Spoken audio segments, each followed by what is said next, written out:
Most people would have driven past. Daniel Cross almost did.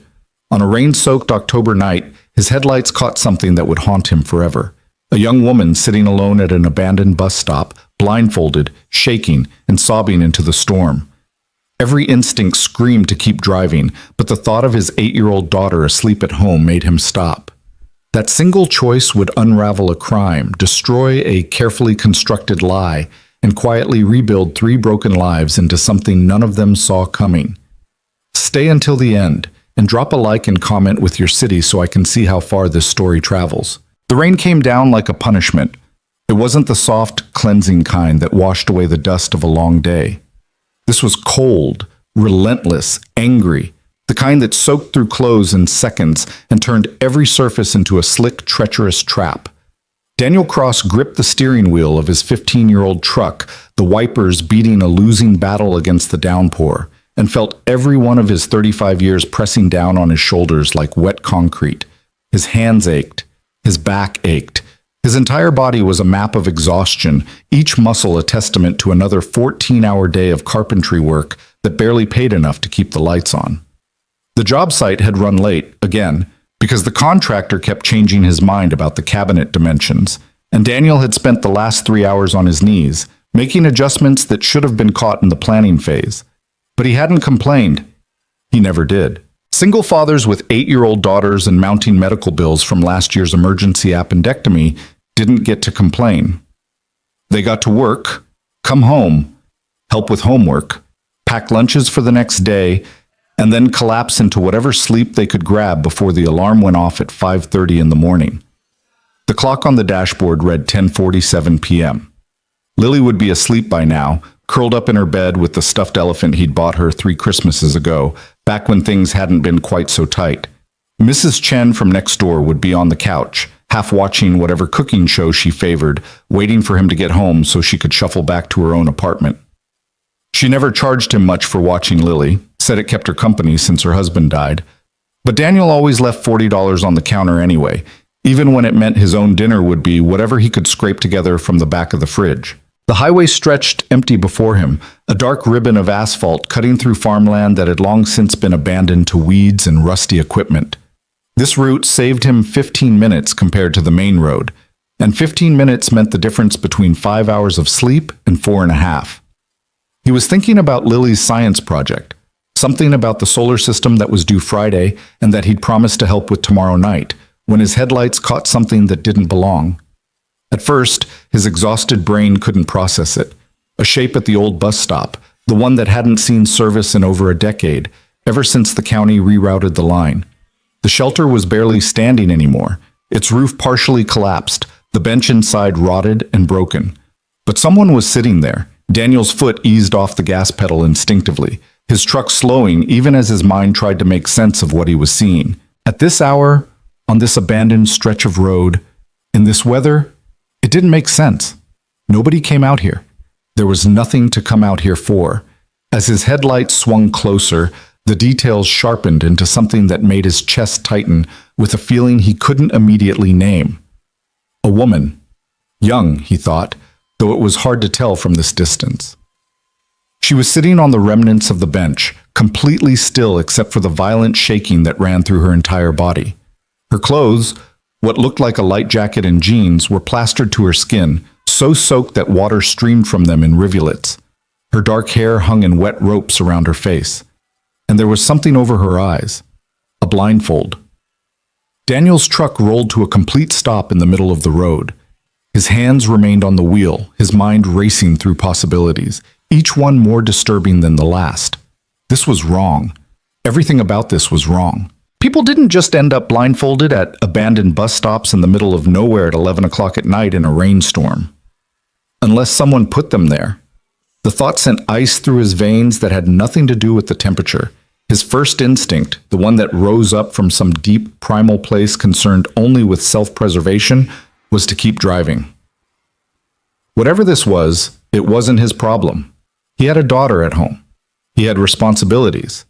Getting involved in something like this could mean trouble, could mean danger, could mean complications he absolutely could not afford.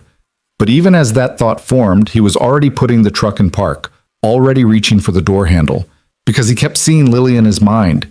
Lily at 8 years old, small and trusting and completely dependent on him to keep her safe. And he kept thinking, what if someday, years from now, his daughter was the one sitting alone in the rain, abandoned and terrified, and the only person who could help her drove past because it was easier than stopping? What kind of world would that be? What kind of man would he be? Daniel grabbed the emergency rain poncho from behind his seat, the one he kept for job sites, and pushed open the door. The rain hit him immediately, shocking in its intensity and cold. He was soaked within seconds, the poncho barely helping as he jogged across the road toward the bus stop. "Miss?" His voice came out rough, uncertain. "Miss, are you all right?" She jerked at the sound, her whole body going rigid with fear. A sound escaped her, not quite a scream, but close, a sharp intake of breath that spoke of pure terror.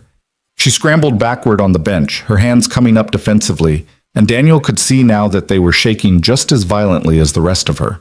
"It's okay," he said quickly, stopping several feet away, holding his hands up where she couldn't see them, but hopefully could sense them in his voice. "I'm not going to hurt you. I was driving past and I saw you sitting here. Are you hurt? Do you need help?" She didn't answer immediately. Her breath came in short, sharp gasps, and Daniel could see her entire body trembling, from cold, from fear, or both. The blindfold over her eyes was dark fabric, tied tightly enough that it pressed into her skin. "Please." Her voice was barely audible over the rain, thin and broken. "Please just leave me alone. Please." The desperation in those words hit Daniel like a physical blow. This wasn't someone who wanted to be here. This was someone who had been abandoned, left, discarded like trash at the side of the road. "I can't do that," he said gently. "You're going to freeze to death out here. There's no bus coming. This stop hasn't been in service for years. Whoever told you to wait here? He said the bus would come." The words tumbled out of her, fast and desperate. "He said to wait right here, that it would come, that it would take me somewhere safe. He said—" She broke off, and Daniel watched as the realization seemed to wash over her, visible even through the blindfold and the rain. Her whole body sagged, and a sound emerged from her that was worse than any scream, a low, broken sob that spoke of hope dying in real time. "He's not coming back," she whispered. "Is he?" Daniel's hands clenched into fists at his sides. "No," he said, because she deserved the truth. "I don't think he is." The sobbing intensified, her whole body curling forward around the pain. Daniel stood there, rain pouring down on both of them, feeling utterly helpless in the face of such raw anguish. Every second they stayed here, she was getting colder, more hypothermic, but he couldn't just grab her, couldn't just force her into his truck. She was already terrified. "My name is Daniel Cross," he said, keeping his voice as steady and calm as he could manage. "I'm a carpenter. I live about 20 minutes from here with my 8-year-old daughter, Lily. I was just driving home from work when I saw you. I have a phone. You can call whoever you need to call, or I can take you to the police station, or the hospital, or wherever you need to go. But you can't stay here." She had gone very still, her head tilted slightly as if she was trying to assess the truth of his words through tone alone. When she spoke again, her voice was so quiet he almost didn't hear it over the rain. "I don't have anywhere to go." Something in Daniel's chest cracked at those words. He thought of Lily again, thought of his daughter safe and warm in her bed, and then thought of this woman, this girl, really. She couldn't be much older than 25, sitting alone in a rainstorm with nowhere to go and no one to help her. "Then come home with me," he heard himself say. "Just for tonight, just to get warm and dry. My neighbor's at my house watching my daughter. You won't be alone with me. In the morning, we can figure out what to do next. But right now, you need to get out of this rain." The silence stretched between them, filled only by the relentless drumming of water on concrete and the old shelter's broken roof. Daniel could see her weighing his words, trying to decide if this was another trap or an actual lifeline. Finally, slowly, she nodded. "Okay," she whispered. Daniel moved forward carefully, extending his hand even though she couldn't see it. "Can I help you up? The ground's pretty slippery." She hesitated, then reached out blindly. Her fingers were ice cold when they found his, so cold that Daniel felt a surge of alarm. How long had she been sitting here? Her hand was shaking so badly she could barely grip his. He helped her to her feet, and she swayed immediately, her legs barely supporting her weight. Without thinking, Daniel wrapped an arm around her waist to steady her, and felt her entire body stiffen with renewed fear. "It's just to keep you from falling," he said quickly. "The parking area is right over there, about 20 steps. Can you make it?" She nodded again, though her breathing had gone sharp and panicked. Daniel guided her slowly across the broken pavement, acutely aware of how vulnerable she was, how completely she had to trust that he wasn't leading her into another nightmare. The weight of that trust pressed down on him almost as heavily as his exhaustion had earlier.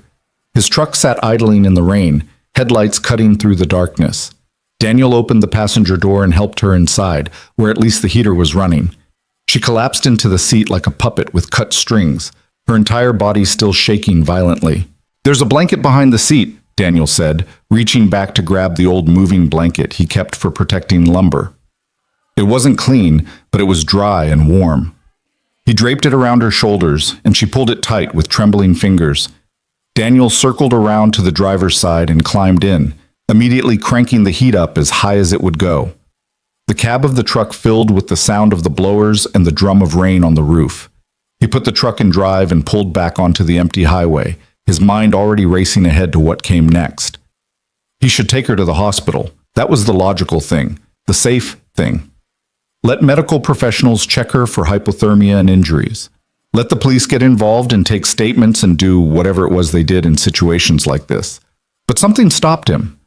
Maybe it was the way she'd flinched when he mentioned hospitals and police stations earlier. Maybe it was the bone-deep certainty that this woman had been failed by someone, probably multiple someones, and that throwing her into the machinery of official processes might just grind her down further. Or maybe it was just that he remembered what it was like to feel utterly alone and abandoned, and he couldn't bring himself to hand her off to strangers.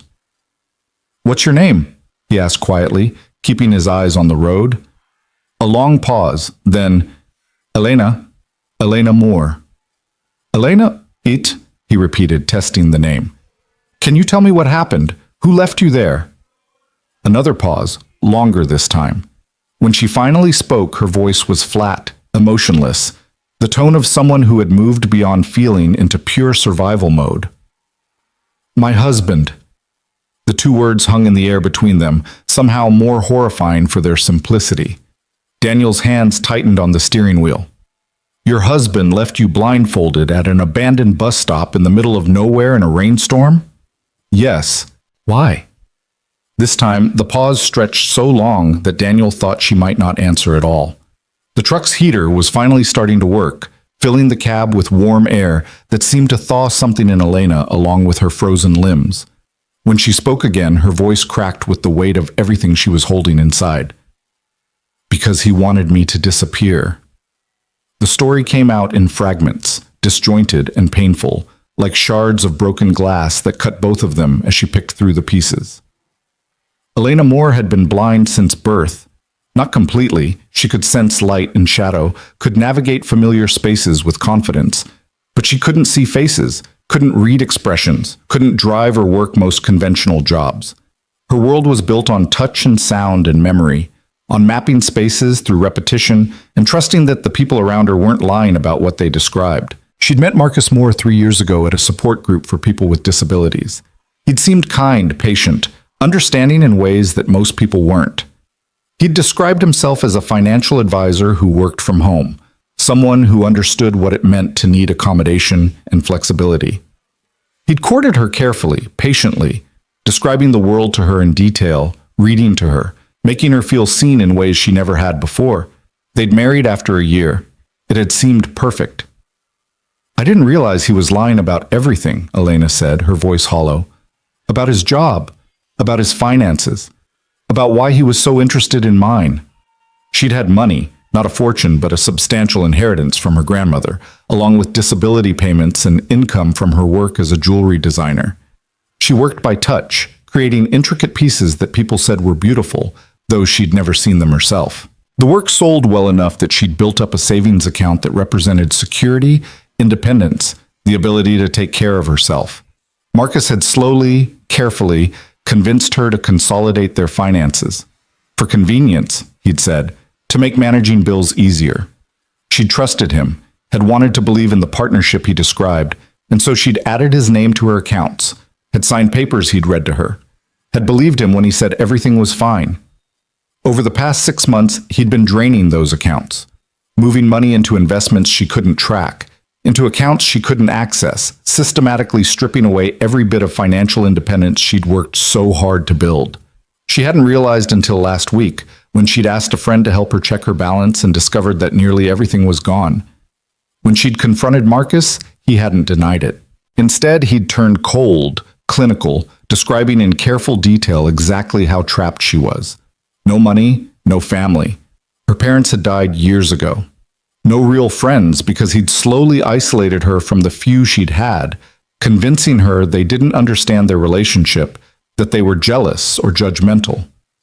He said he'd take care of me, Elena said, and Daniel could hear the bitter irony in her voice. That I should be grateful he was willing to stay with someone like me. That no one else would want me.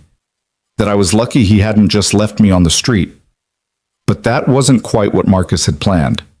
Tonight, he'd told her they were going to visit a friend upstate, someone who ran a group home for people with disabilities who needed more intensive care than they could get on their own. He described it as a beautiful place, full of light and kindness, where she could be safe and looked after. He'd made it sound like a gift, a solution to problems she didn't know she had.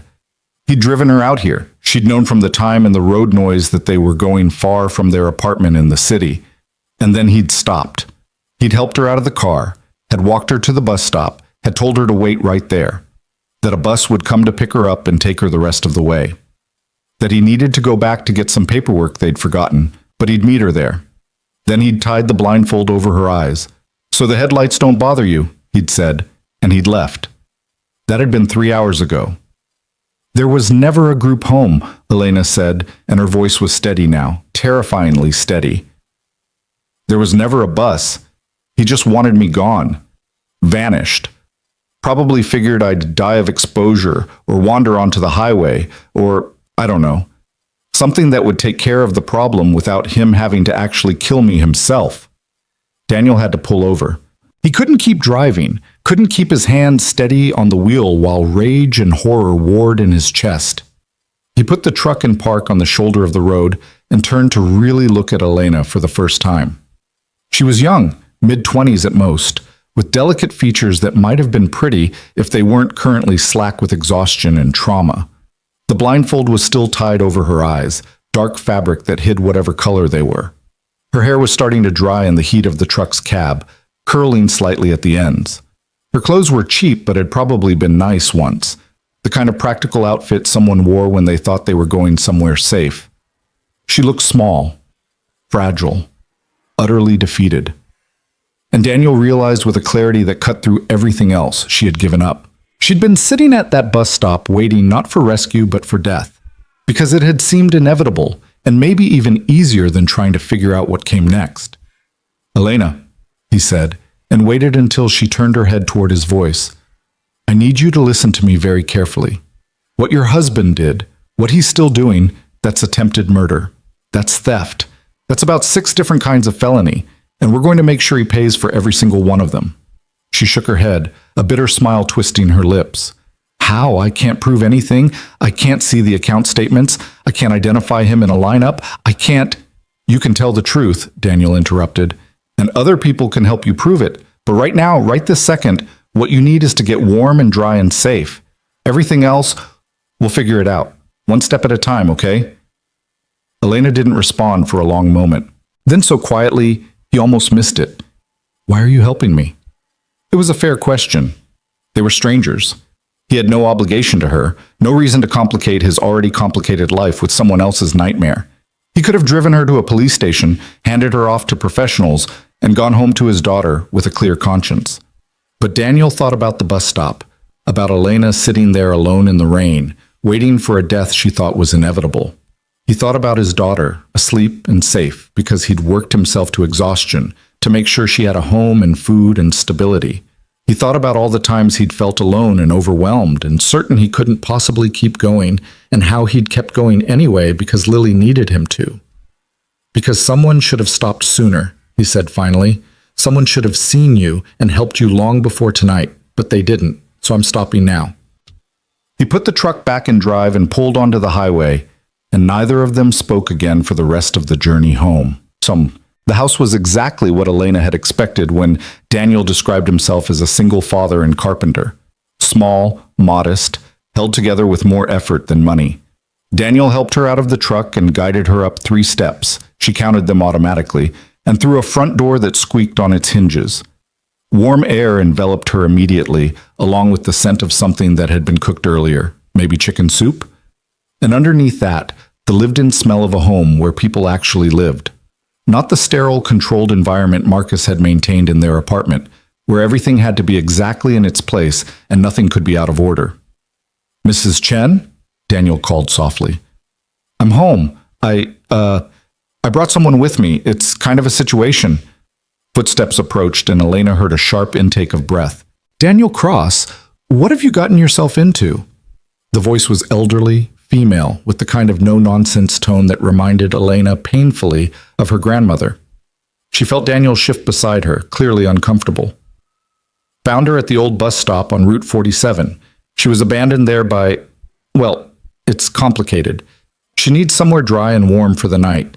I know it's late, and I know this isn't what you signed up for, but you couldn't leave her there," Mrs. Chen finished, and her voice had softened. "No, of course you couldn't. Come here, child." Elena felt gentle hands take hers, much smaller than Daniel's, weathered with age but steady. Mrs. Chen clucked her tongue, a sound that managed to convey both sympathy and determination. "You're frozen solid. Daniel, get her into the bathroom. Start running warm water, not hot warm. We need to bring her temperature up slowly. I'll find some dry clothes. What size are you, dear?" I don't know," Elena stammered. "Small, I think." "We'll figure it out. Go on, Daniel, and for heaven's sake, take that blindfold off her. She's not a prisoner here." Elena's hands flew to the fabric over her eyes instinctively, defensively. I can't or won't?" Mrs. Chen asked, not unkindly. "I'm blind," Elena said, the words coming out sharper than she intended. "The blindfold, it doesn't matter. I can't see anyway." A pause. Then Daniel's voice, very gentle. "Did he make you wear it?" And Elena realized she'd been so focused on the story she'd told herself that Marcus had put it on her to protect her from headlights, that it was a kindness, that she hadn't let herself think about what it really was. Control. Humiliation. One more way to make her helpless and dependent. "Yes," she whispered. "Then let's take it off," Daniel said. "You don't have to see to deserve dignity, Elena." His fingers were careful as they found the knot at the back of her head, gentle as he worked it loose. The fabric fell away and Elena felt air on her eyes for the first time in hours. She couldn't see Daniel's face, just a blur of shape and shadow, but she could hear the kindness in his voice, could feel the respect in the way he didn't touch her more than necessary. "Better?" he asked. "Yes," she said, and was surprised to find she meant it. The next hour passed in a blur of sensations. Daniel guided her to a bathroom that was small but clean, started water running in a tub, and then left her alone with Mrs. Chen, who helped her out of her soaked clothes with the brisk efficiency of someone who'd raised children and wasn't fazed by much. The warm water hurt at first, her frozen skin screaming at the temperature change, but gradually the pain faded into something closer to relief. Mrs. Chen kept up a steady stream of chatter while Elena soaked, talking about Daniel and Lily, about the neighborhood, about nothing in particular. Elena understood what she was doing, providing normalcy, giving Elena something to focus on besides the nightmare of the past few hours, and was grateful for it. Eventually, Mrs. Chen helped her into dry clothes that were too big but soft and warm, sweatpants and a hoodie that smelled like laundry detergent, and something else, something masculine and clean. Daniel's clothes, Elena realized. She was wearing clothes that belonged to the man who'd stopped for her. When she emerged from the bathroom, toweling her hair as dry as she could manage, she heard voices in what she assumed was the living room. Daniel and Mrs. Chen speaking in low tones. "Can't just keep her here, Daniel. This is a police matter." "I know. And we'll call them in the morning, but right now she needs sleep and safety, not questions and procedures. And what about Lily? What do you tell her when she wakes up and finds a strange woman in your house? The truth, Daniel said simply, that sometimes people need help, and we help them when we can. You've got a good heart, Daniel Cross. I just hope it doesn't get you in trouble. Wouldn't be the first time. Elena stood in the doorway, uncertain, until Daniel seemed to sense her presence and turned. Feel better? Yes, thank you. I don't know how to... You don't have to thank me, Daniel said. Mrs. Chen, you head home. It's late. I'll take it from here. The older woman gathered her things, but not before pressing Elena's hand one more time. You're safe now, dear. Daniel's one of the good ones. You rest, and tomorrow we'll figure everything out. Then she was gone, and Elena was alone with Daniel in his small living room, wearing his clothes, accepting his charity, and feeling more vulnerable than she'd felt even sitting at that bus stop in the rain. You can sleep in my room, Daniel said, cutting through her spiraling thoughts. I'll take the couch. It's not much, but the bed's comfortable, and I can't take your bed, Elena protested. You've already done so much. Elena, Daniel's voice was firm but not harsh. You've been through something terrible. You're exhausted, probably in shock, and definitely traumatized. I'm not having you sleep on the couch when there's a perfectly good bed available. I sleep on job sites half the time anyway. The couch is fine. She wanted to argue, but the truth was she could barely stand. The warmth and the safety and the sheer overwhelming relief of being alive and not alone had drained every last bit of energy from her body. She nodded, not trusting her voice. Daniel guided her down a short hallway, describing the layout as they went. Bathroom on the left, Lily's room on the right, his room at the end. The bed was exactly where he said it would be, and Elena sank onto it gratefully. There's water on the nightstand, Daniel said. And if you need anything at all, I'm just in the living room. Don't hesitate to call out, okay? Okay, Elena whispered. She heard him move toward the door, heard his footsteps pause. Then, Elena, you're going to be okay. I know it doesn't feel like it right now, but you are. I promise. She didn't answer because she couldn't, because the tears she'd been holding back were finally breaking through, and all she could do was press her face into the pillow that smelled like strangers and safety, and let herself cry for everything she'd lost and everything she'd almost lost tonight.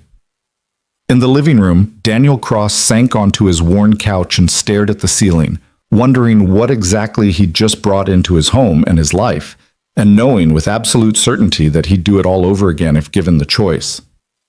Outside, the rain finally began to slow, the storm moving on to trouble some other part of the state.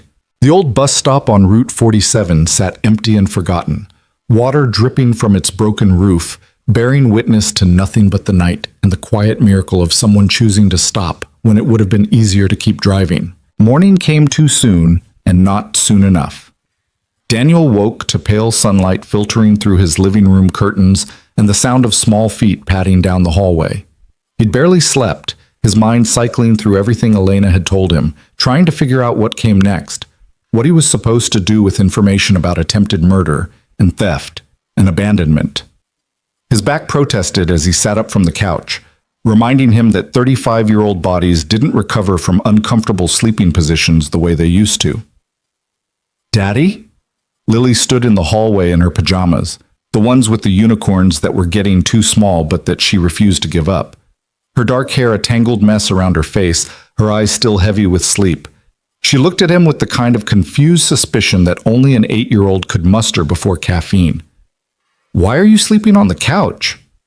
Daniel ran a hand through his own hair, buying himself a moment. He'd known this conversation was coming, had rehearsed various versions of it in the handful of hours he'd managed to sleep, but none of them felt adequate now that the moment was here. Come here, sweetheart. He patted the couch beside him, and Lily shuffled over, climbing up and curling against his side with the unconscious trust of a child who'd never been given reason to doubt her father's protection. Daniel wrapped an arm around her, feeling the weight of what he was about to tell her. Last night, on my way home from work, I found someone who needed help. Lily tilted her head up to look at him. What kind of help?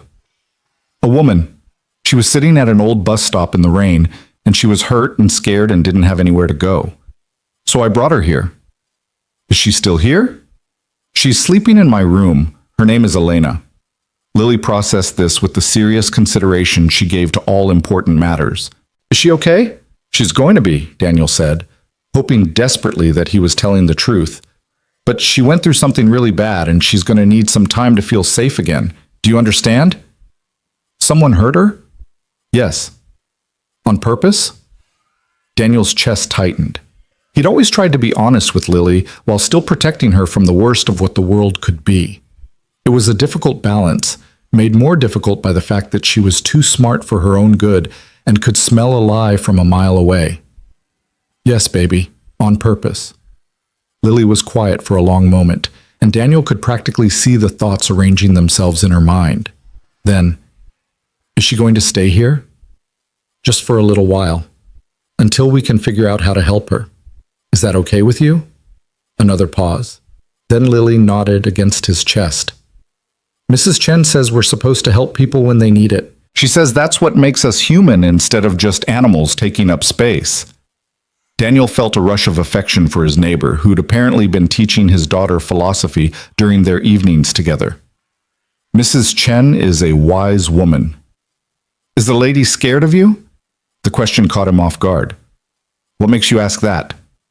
You said she's hurt and scared. When I got scared of the dark last year, I was scared of everything for a while. Even you, a little bit. Not because you were scary, but because everything felt scary. Daniel held his daughter a little tighter, marveling at the way children could sometimes see straight to the heart of things that adults spent years trying to understand. You're right, she probably is scared of me, at least a little. So we need to be patient and gentle and give her space when she needs it. Can you do that? I'm very good at being gentle, Lily said with the utmost seriousness. Remember when we found that bird with the broken wing? I was so gentle that it stopped trying to fly away. I remember. You were very brave and very kind. They sat together in comfortable silence for a few minutes, watching the sunlight strengthen across the worn carpet of their living room. Daniel could hear the old house settling around them, the hum of the refrigerator in the kitchen, the distant sound of Mrs. Chen's television through the wall. Normal sounds. Safe sounds. Daddy? Yeah, sweetheart? Are you going to fix her like you fix broken things? Daniel felt something crack in his chest at the simplicity of the question, at the faith it implied in his ability to make things right. I'm going to try, Lily. But people aren't like broken furniture. Sometimes they have to fix themselves, and we just help hold the pieces together while they do. Lily considered this. Like glue? Yeah, baby, like glue. The sound of a door opening down the hallway made them both turn. Elena emerged slowly, one hand trailing along the wall to orient herself, wearing Daniel's too large sweatpants and hoodie, her hair still damp and curling at the ends. She moved with the careful precision of someone navigating unfamiliar territory, her face turned slightly toward the sound of their voices. I'm sorry, she said immediately. I didn't mean to sleep so late. I'll get out of your way. You're not in the way, Daniel said, getting up from the couch. And there's nowhere you need to be right now except here. Are you hungry? Elena opened her mouth, closed it, opened it again. Daniel recognized the expression, the visible struggle of someone who'd been trained to minimize their needs and was now being asked to acknowledge them. I don't want to be any trouble. That's not what I asked. Daniel kept his voice gentle but firm. Are you hungry? Yes. Then let's fix that. Lily, want to help me make breakfast? His daughter scrambled off the couch with the enthusiasm of a child being offered a concrete task. Can we make pancakes? We can make pancakes. Daniel turned back to Elena, who was still standing in the hallway entrance looking lost and uncertain. Come sit down. You don't have to do anything except rest and eat. That's all that's required of you right now. Elena moved forward slowly, and Daniel watched Lily's eyes go wide as she noticed something he'd forgotten to mention. Are you blind? His daughter asked, with the blunt curiosity of children who hadn't yet learned that some questions were supposed to be asked more delicately. Lily, Daniel started, but Elena interrupted.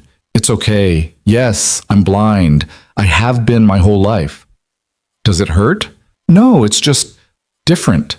I see differently than you do. Lily processed this with her characteristic gravity. Do you need help sitting down? That would be nice. Thank you. Daniel watched his 8-year-old daughter take Elena's hand with careful gentleness and guide her to one of the chairs at their small kitchen table, explaining the layout as she went with the matter-of-fact helpfulness of someone who'd been raised to think of others. His chest felt tight with pride and fear in equal measure. Pride in the person Lily was becoming. Fear that by bringing Elena into their home, he might be exposing his daughter to complications and dangers he couldn't fully anticipate. But when Lily climbed into the chair next to Elena and started chattering about her science project and her teacher and the book she was reading, and when Elena's face softened into something that might almost be a smile, Daniel thought maybe it was worth the risk. He moved to the kitchen and started pulling out ingredients for pancakes, falling into the familiar rhythm of weekend morning cooking. Lily kept up her steady stream of conversation, and Daniel noticed that Elena was beginning to relax fractionally, her shoulders dropping from their defensive position around her ears, her hands unclenching where they rested on the table. What kind of pancakes do you like? Lily asked. I don't remember the last time I had pancakes, Elena said quietly. You don't remember? How can you not remember pancakes? We have them every Saturday when Daddy doesn't have to work. Sometimes he puts chocolate chips in them, but only if I've been really good during the week. Have you been really good this week? Elena asked, and Daniel caught the slight warmth in her voice, the first hint that somewhere under the trauma and exhaustion was a person who could still engage with simple moments. Mostly, Lily said with endearing honesty. I got in trouble for talking during math class on Tuesday, but Mrs. Patterson said it was only a little trouble, not big trouble. What's the difference? Little trouble is when you get a warning. Big trouble is when you have to miss recess or call your parents. I've never had big trouble. Daddy would be sad. Daniel cleared his throat. Daddy would understand that everyone makes mistakes sometimes. But yes, I'd be disappointed if you were disrespectful to your teachers. He mixed the batter while listening to Lily explain the complicated social hierarchies of third-grade classroom politics, marveling at how his daughter had somehow managed to put Elena at ease in a way he couldn't have. There was something about Lily's uncomplicated acceptance, her complete lack of pity or awkwardness, that seemed to allow Elena to simply exist without the weight of her circumstances pressing down on her every second.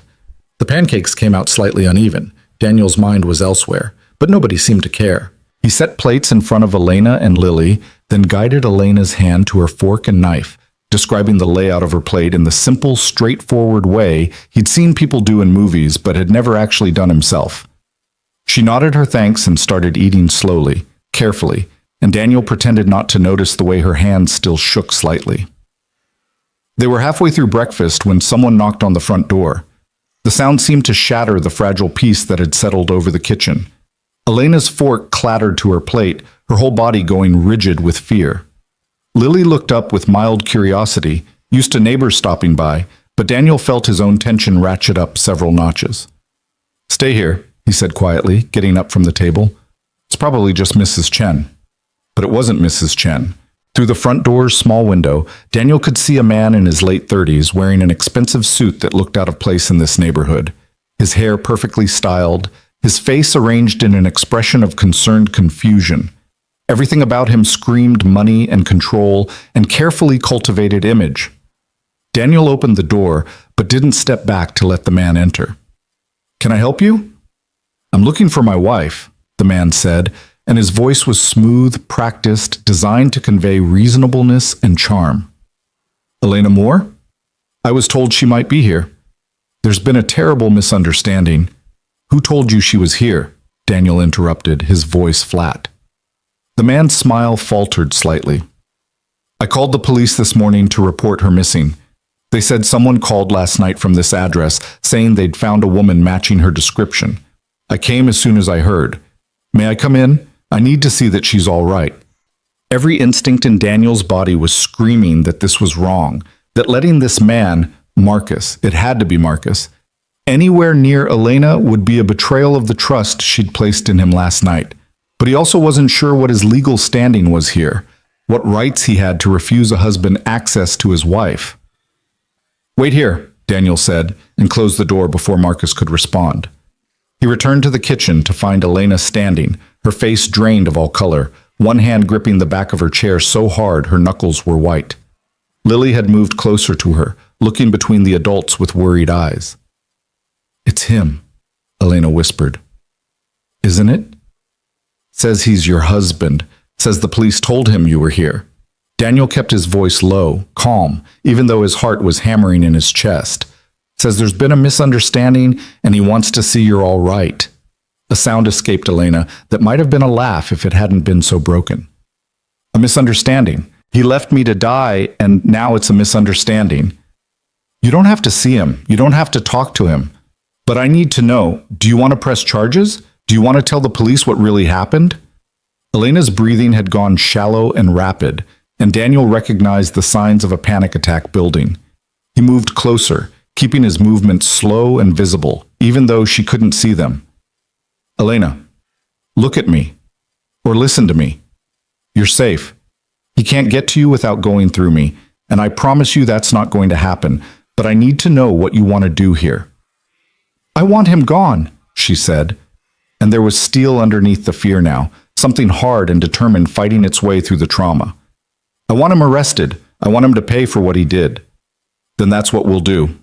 But I'm going to need you to be strong for a little bit longer. Can you do that?" Elena straightened her shoulders, lifted her chin, and nodded. "Yes." Daniel turned to Lily. "Sweetheart, I need you to take Elena to your room and stay there with her.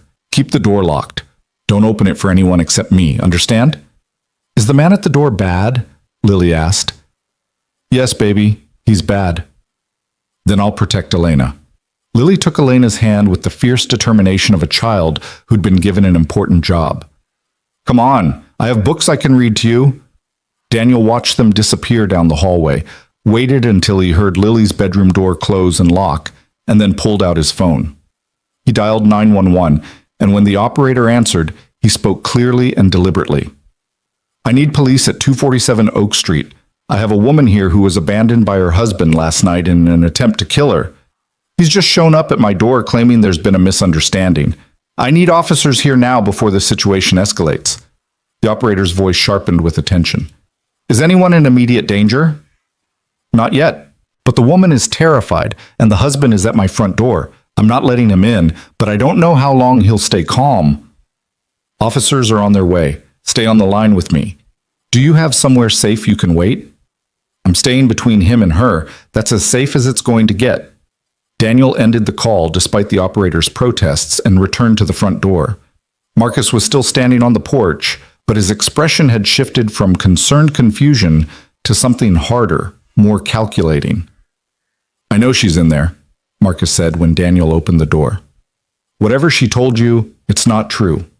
My wife has issues, mental health problems. She gets confused, tells stories that aren't real. I've been trying to get her help, but she refuses treatment." "Is that why you left her blindfolded at an abandoned bus stop in the middle of nowhere?" Daniel asked conversationally. Marcus's face went very still. "I don't know what she told you, but you told her there was a group home. You told her a bus was coming. You tied a blindfold over her eyes and left her there to die. That's not—" "She's confused. The police are on their way," Daniel said. "If I were you, I'd start thinking about a lawyer instead of a story." Something flickered across Marcus's face then. Rage, quickly controlled but visible for just a moment. This was a man who was used to being in control, to having his explanations accepted, to being believed over anyone who contradicted him. The mask of concerned husband was slipping, revealing something uglier underneath. "You don't know what you're dealing with," Marcus said, his voice dropping into something colder. "Elena is my wife. Legally, she's my responsibility. Whatever arrangement you think you have here, it's not legal. You're harboring someone else's spouse without permission. That's custodial interference at minimum. She's not a child. She's an adult who doesn't want to see you. She's disabled and vulnerable. She needs supervision. She needs care. You think you're helping her, but you're just making things worse." Daniel felt his hands curl into fists at his sides. The only thing that made things worse was you stealing her money and trying to murder her. "I never touched her," Marcus said, and his voice was smooth again, reasonable. I drove her to what I thought was a therapeutic facility. If she wandered off and got confused, that's unfortunate, but it's hardly attempted murder. It's evidence that she needs more help than I can provide at home. The sheer audacity of the lie, delivered with such casual confidence, made Daniel's blood boil. This was a man who'd spent years gaslighting his blind wife, who'd isolated and manipulated and stolen from her, and who now stood on Daniel's porch spinning a narrative where he was the concerned caregiver and Elena was the confused, unreliable victim. "You're going to want to step back now," Daniel said quietly. "Or what? You'll hit me? Go ahead. Give me a reason to have you arrested for assault." The sound of sirens in the distance had never been so welcome. Daniel watched Marcus's expression shift as he recognized the sound, watched him recalculate whatever strategy he'd been employing. By the time 2 patrol cars pulled up to the curb, Marcus had rearranged his face back into concerned confusion. 2 officers got out, a man and a woman, both with the wary alertness of people responding to a domestic situation. The female officer approached the porch, while her partner hung back slightly, hand resting casually near his weapon. "I'm Officer Reyes. We got a call about a disturbance." "My wife is inside," Marcus said immediately, before Daniel could speak. "There's been a terrible misunderstanding. She has mental health issues, and this man has been keeping her from me." "That's not accurate," Daniel interrupted. "My name is Daniel Cross. Last night around 11 p.m., I found a woman named Elena Moore abandoned at the old bus stop on Route 47. She was blindfolded, soaking wet, and had been left there by her husband, this man, who told her to wait for a bus that was never coming. I brought her here, gave her shelter, and called you this morning to report what she told me. Then he showed up." Officer Reyes looked between them, her expression carefully neutral. "And where is Mrs. Moore now?" "Inside. In my daughter's room. She's terrified of him and doesn't want to see him." "She's not in her right mind," Marcus said smoothly. "She gets these episodes where she becomes paranoid and confused. I was trying to get her professional help when she ran off. I've been worried sick." "Then you won't mind if we talk to her separately," Officer Reyes said. It wasn't a question. She looked at Daniel. "Mr. Cross, can we come inside?" Daniel stepped back, allowing both officers to enter. Marcus tried to follow, but Officer Reyes held up a hand. "Sir, please wait outside while we sort this out." "She's my wife, and this is his home, and right now we're trying to establish what actually happened. Please wait on the porch." The look Marcus gave Daniel as he was excluded was pure venom. All pretense dropped. Daniel met his eyes steadily, refusing to be intimidated, and after a moment Marcus turned away, pulling out his phone with jerky, angry movements. Inside, Daniel led the officers down the hallway and knocked gently on Lily's door. "Lily, it's Dad. The police are here. Can you open the door?" He heard the lock click, and then Lily's face appeared in the crack, her eyes wide and worried. Behind her, Elena sat on Lily's bed, her arms wrapped around herself, looking smaller and more fragile than she had even last night in the rain. Officer Reyes crouched down to Lily's eye level. "Hi there. What's your name?" "Lily Cross." "Are you going to arrest the bad man?"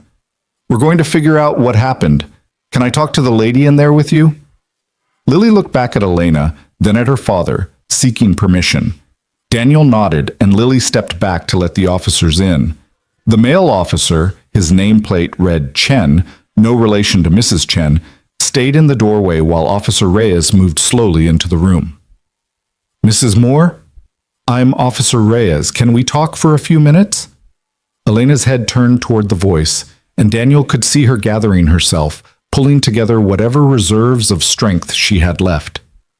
"Yes." "Your husband says you have mental health issues and that you became confused last night. Is that true?"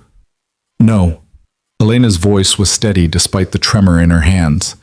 "Marcus left me at an abandoned bus stop. He told me a bus was coming to take me to a care facility. He blindfolded me and left me there. There was no bus. There was no facility. He wanted me gone." "Why would he want that?" "Because he's been stealing from me. He's drained my bank accounts, money I inherited, money from my disability payments, money from my business. I confronted him about it last week, and this was his solution." Officer Reyes glanced at her partner, something passing between them. Do you have any proof of the theft? I have bank statements I can request. I have friends who can verify what my accounts looked like before I married him. I have... Elena's voice broke slightly. I have 3 years of trusting someone who was planning to kill me. Does that count as proof? We'll need to verify your claims about the accounts, Officer Reyes said gently. But right now, I need to know, do you feel safe going home with your husband? No. The word came out flat, absolute. If I go back with him, I won't survive. Maybe not tonight, maybe not tomorrow, but eventually I'll disappear. Please don't make me go back. Daniel spoke up from the doorway. She can stay here as long as she needs to. Officer Reyes looked at him with something that might have been approval or might have been concern. Mr. Cross, I appreciate what you're trying to do, but this is a complicated situation. Mrs. Moore is married. Legally, that gives her husband certain rights. He gave up those rights when he tried to kill her, Daniel said. That's for a court to determine. Right now, all we have is 2 conflicting stories. Then investigate, Elena said, and there was desperation in her voice now. Check the bus schedules. There hasn't been service to that stop in years. Marcus would have known that. Check his phone records. Check where his car was last night. Check my accounts and see where the money went. I'm not crazy, and I'm not confused. I'm telling you the truth. Officer Chen spoke for the first time. The bus stop on Route 47, that's the one near the old Henderson farm? Yes, Daniel confirmed. Nobody goes out there. It's been abandoned for over a decade. There's no reason anyone would be there at night unless they were dumped there. Officer Reyes nodded slowly. All right, here's what's going to happen. Mrs. Moore, I believe you deserve a chance to prove your claims. We're going to take statements from everyone. We're going to start looking into your financial records, and we're going to verify your husband's story about this care facility. In the meantime, you can stay here if Mr. Cross is willing to provide accommodation. I am, Daniel said immediately. But, Officer Reyes continued, we're going to need you to come to the station and file a formal report.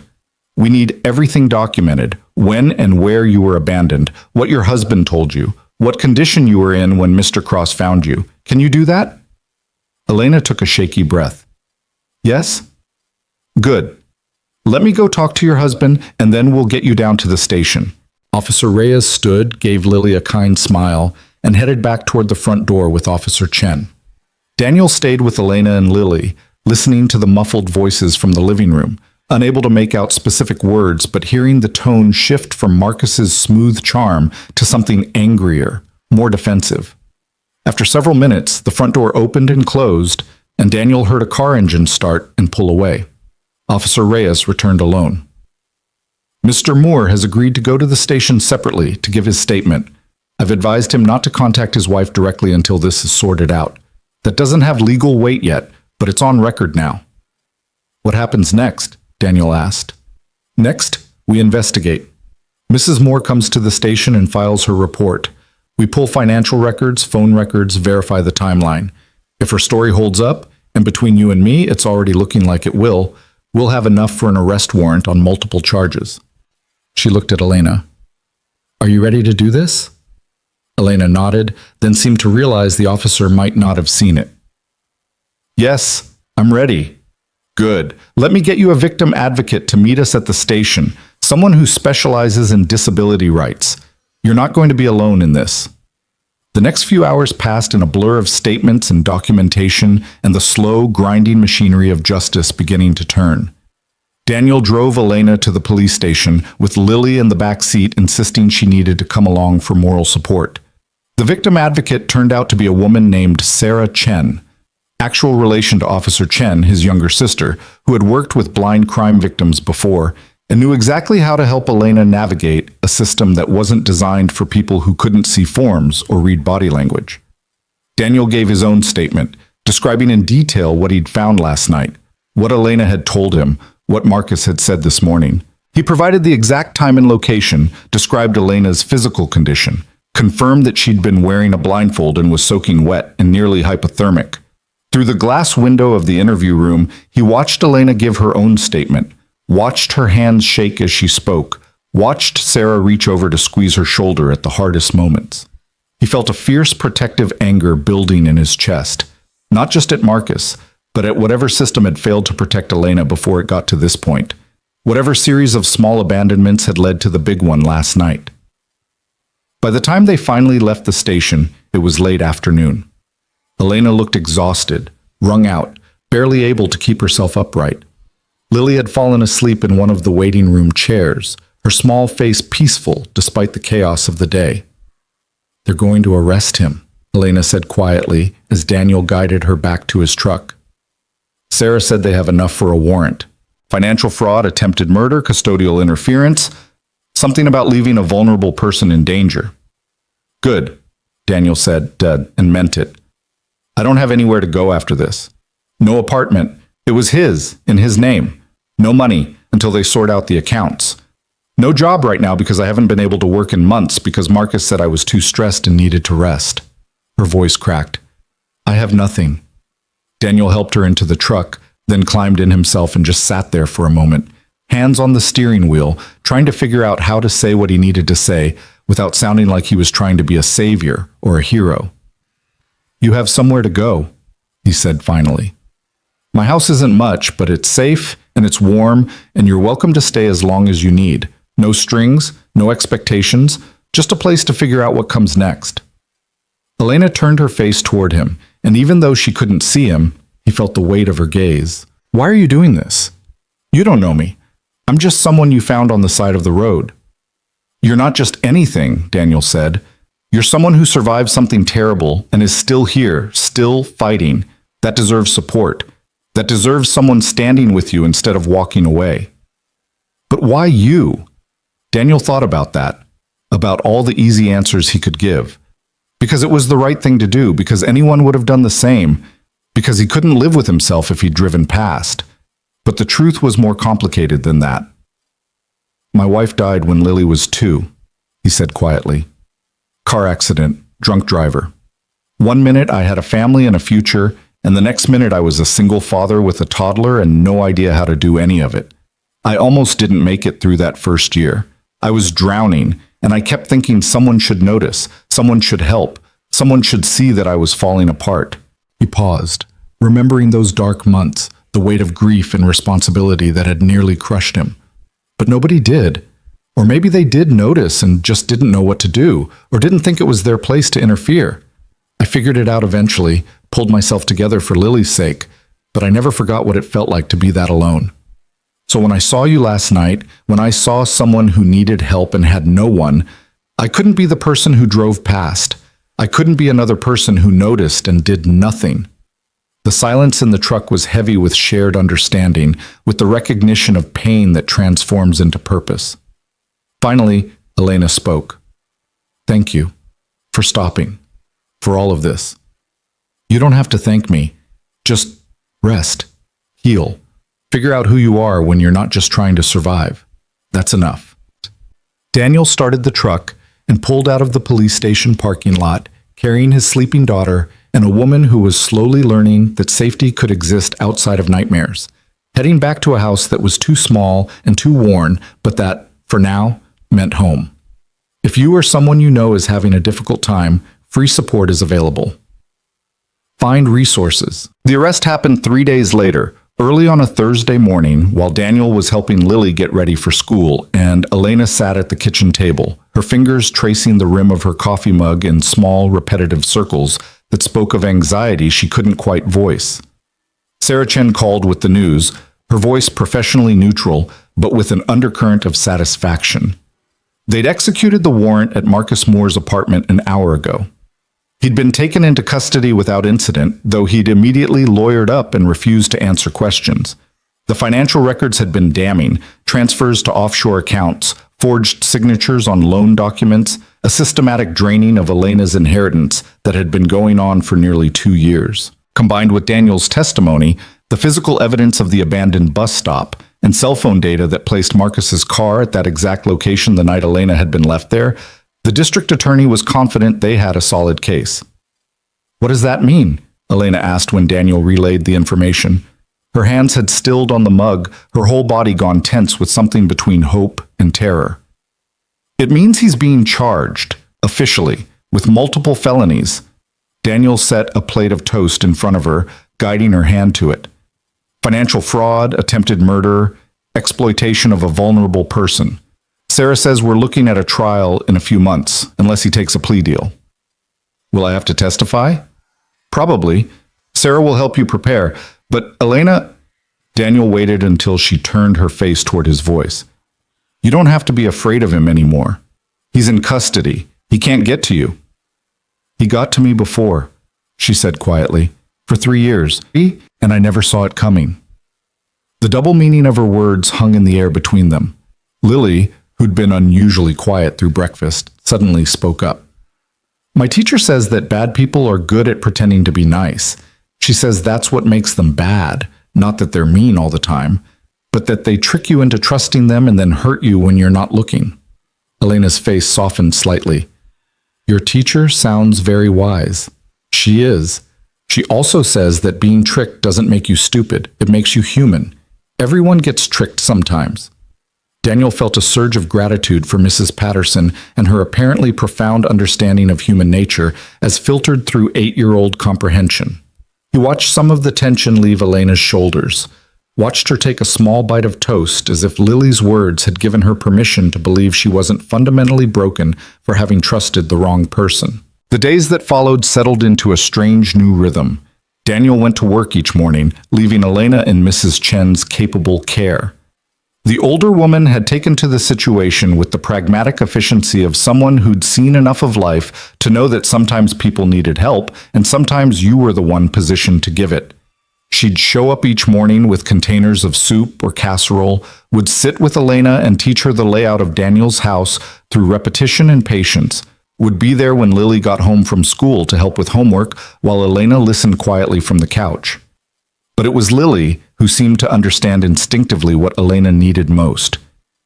She'd come home each afternoon, dump her backpack by the door, and immediately launch into detailed descriptions of her day, the drama of who sat with whom at lunch, the injustice of a pop quiz in spelling, the fascinating facts she'd learned about the solar system. She'd pull Elena into her orbit with the casual expectation that, of course, this interesting person would want to hear about third-grade politics. And somehow, impossibly, Elena would find herself drawn out of the gray fog of trauma and into the bright, uncomplicated world of childhood concerns. Do you want to feel my science project? Lily asked one afternoon, about a week after the arrest. It's the solar system. I made it out of styrofoam balls and paint, and each planet is a different texture so you can tell them apart. Elena hesitated, then nodded. Lily guided her hands to the display board, describing each planet as Elena's fingers explored the surfaces. Jupiter had been coated in rough sandpaper. Saturn's rings were made of corrugated cardboard. Mars was covered in tiny beads that felt like sand. Earth was smooth and cool, painted with the careful attention of a child who understood that some things deserved to be treated with respect. This is beautiful, Elena said, and her voice carried genuine wonder. You can feel the thought you put into it. Dad says that making things with your hands helps you understand them better. That's why he likes being a carpenter, because you can touch what you build and know it's real. Your dad is right about a lot of things. I know, Lily said, with the absolute confidence of a child who'd never had reason to doubt her father. He's the best dad in the world. Even when he's tired and his back hurts, he still helps me with homework and makes me pancakes and tucks me in at night. Daniel, working at the kitchen table on a set of cabinet plans, felt his throat tighten. He didn't feel like the best dad in the world. He felt like someone barely keeping all the pieces together, hoping the glue would hold long enough to get Lily raised and launched into whatever life she'd build for herself. But hearing his daughter's unwavering faith in him, seeing the way Elena's expression shifted to something softer and more complicated, it made him think maybe he was doing something right after all. That night, after Lily was asleep, Elena found her way to the kitchen where Daniel sat with a beer and a stack of bills he'd been avoiding. She moved carefully, one hand trailing the wall, and Daniel realized she'd memorized the layout already. 10 days in his house, and she navigated it like she'd lived there for months. Can I ask you something? She said, hovering in the doorway. Of course. Want to sit? She made her way to the chair across from him, settling into it with the precise movements of someone who'd learned to trust her spatial memory. For a long moment, she didn't speak, and Daniel waited, giving her the space to organize whatever thoughts she was struggling with. "Why haven't you asked me about the money?" she finally said. Daniel frowned, not following. "What money?" "The inheritance Marcus stole. Sarah says they've frozen all his accounts, that they're working on recovering what he took. Once the trial's over, assuming we win, I'll get most of it back. Maybe all of it, depending on what he's already spent." She paused, her fingers knotting together on the table. "It's a lot of money, more than someone like me should probably have, and you haven't asked me about it once." "Why would I ask you about it?" "Because that's what people do. They find out you have money, and suddenly they're interested in being your friend, in helping you, in making sure you're okay." Her voice carried a bitterness that spoke of hard lessons learned. Marcus wasn't the first. He was just the one who got closest. Daniel set down his beer, studying her face in the dim kitchen light. "Elena, I didn't stop for you because I thought you had money. I stopped because you were a human being who needed help. What you have or don't have in a bank account has exactly nothing to do with why you're welcome in this house." "But I'm a burden. I know I am. I can't work right now. I can't contribute to rent or groceries. I can't even watch Lily because I can't see if she's getting into trouble. I'm just taking. And when people realize they're giving and getting nothing back..." "Stop." Daniel's voice was firm enough to cut through her spiral. "You're not a burden. You're a person who's recovering from trauma. There's a difference." "Is there?" "Yes. A burden is something dead that you carry. You're alive. You're healing. And that takes time and space and patience, and none of those things are wasted just because you can't measure immediate return on investment." Elena was quiet for a long moment, and when she spoke again, her voice was smaller, more vulnerable. "I don't know how to do this." "Do what?" "Accept help. Accept kindness. Accept that maybe someone wants me here not because of what I can give them, but just because..." She broke off, shaking her head. "I don't know how to believe that's real." Daniel thought about his own journey after his wife died, about how long it had taken him to accept that the casseroles neighbors brought and the offers to watch Lily weren't transactions, but simply people being decent to someone who was drowning. He thought about how alone he'd felt, even surrounded by kindness, because accepting help meant acknowledging you couldn't do everything yourself, and that felt like failure. "I don't have a good answer for you," he said honestly. "Except that maybe you don't have to believe it's real right now. Maybe you just have to accept that it's happening, and trust that if it was a trick, you'd have seen signs of it by now." "I can't see signs of anything," Elena said, and there was dark humor in her voice. "You know what I mean? You're smart.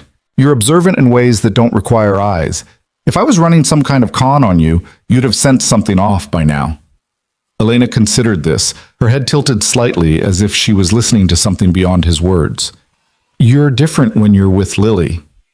The observation caught Daniel off guard. "Different how?" "Softer, more patient.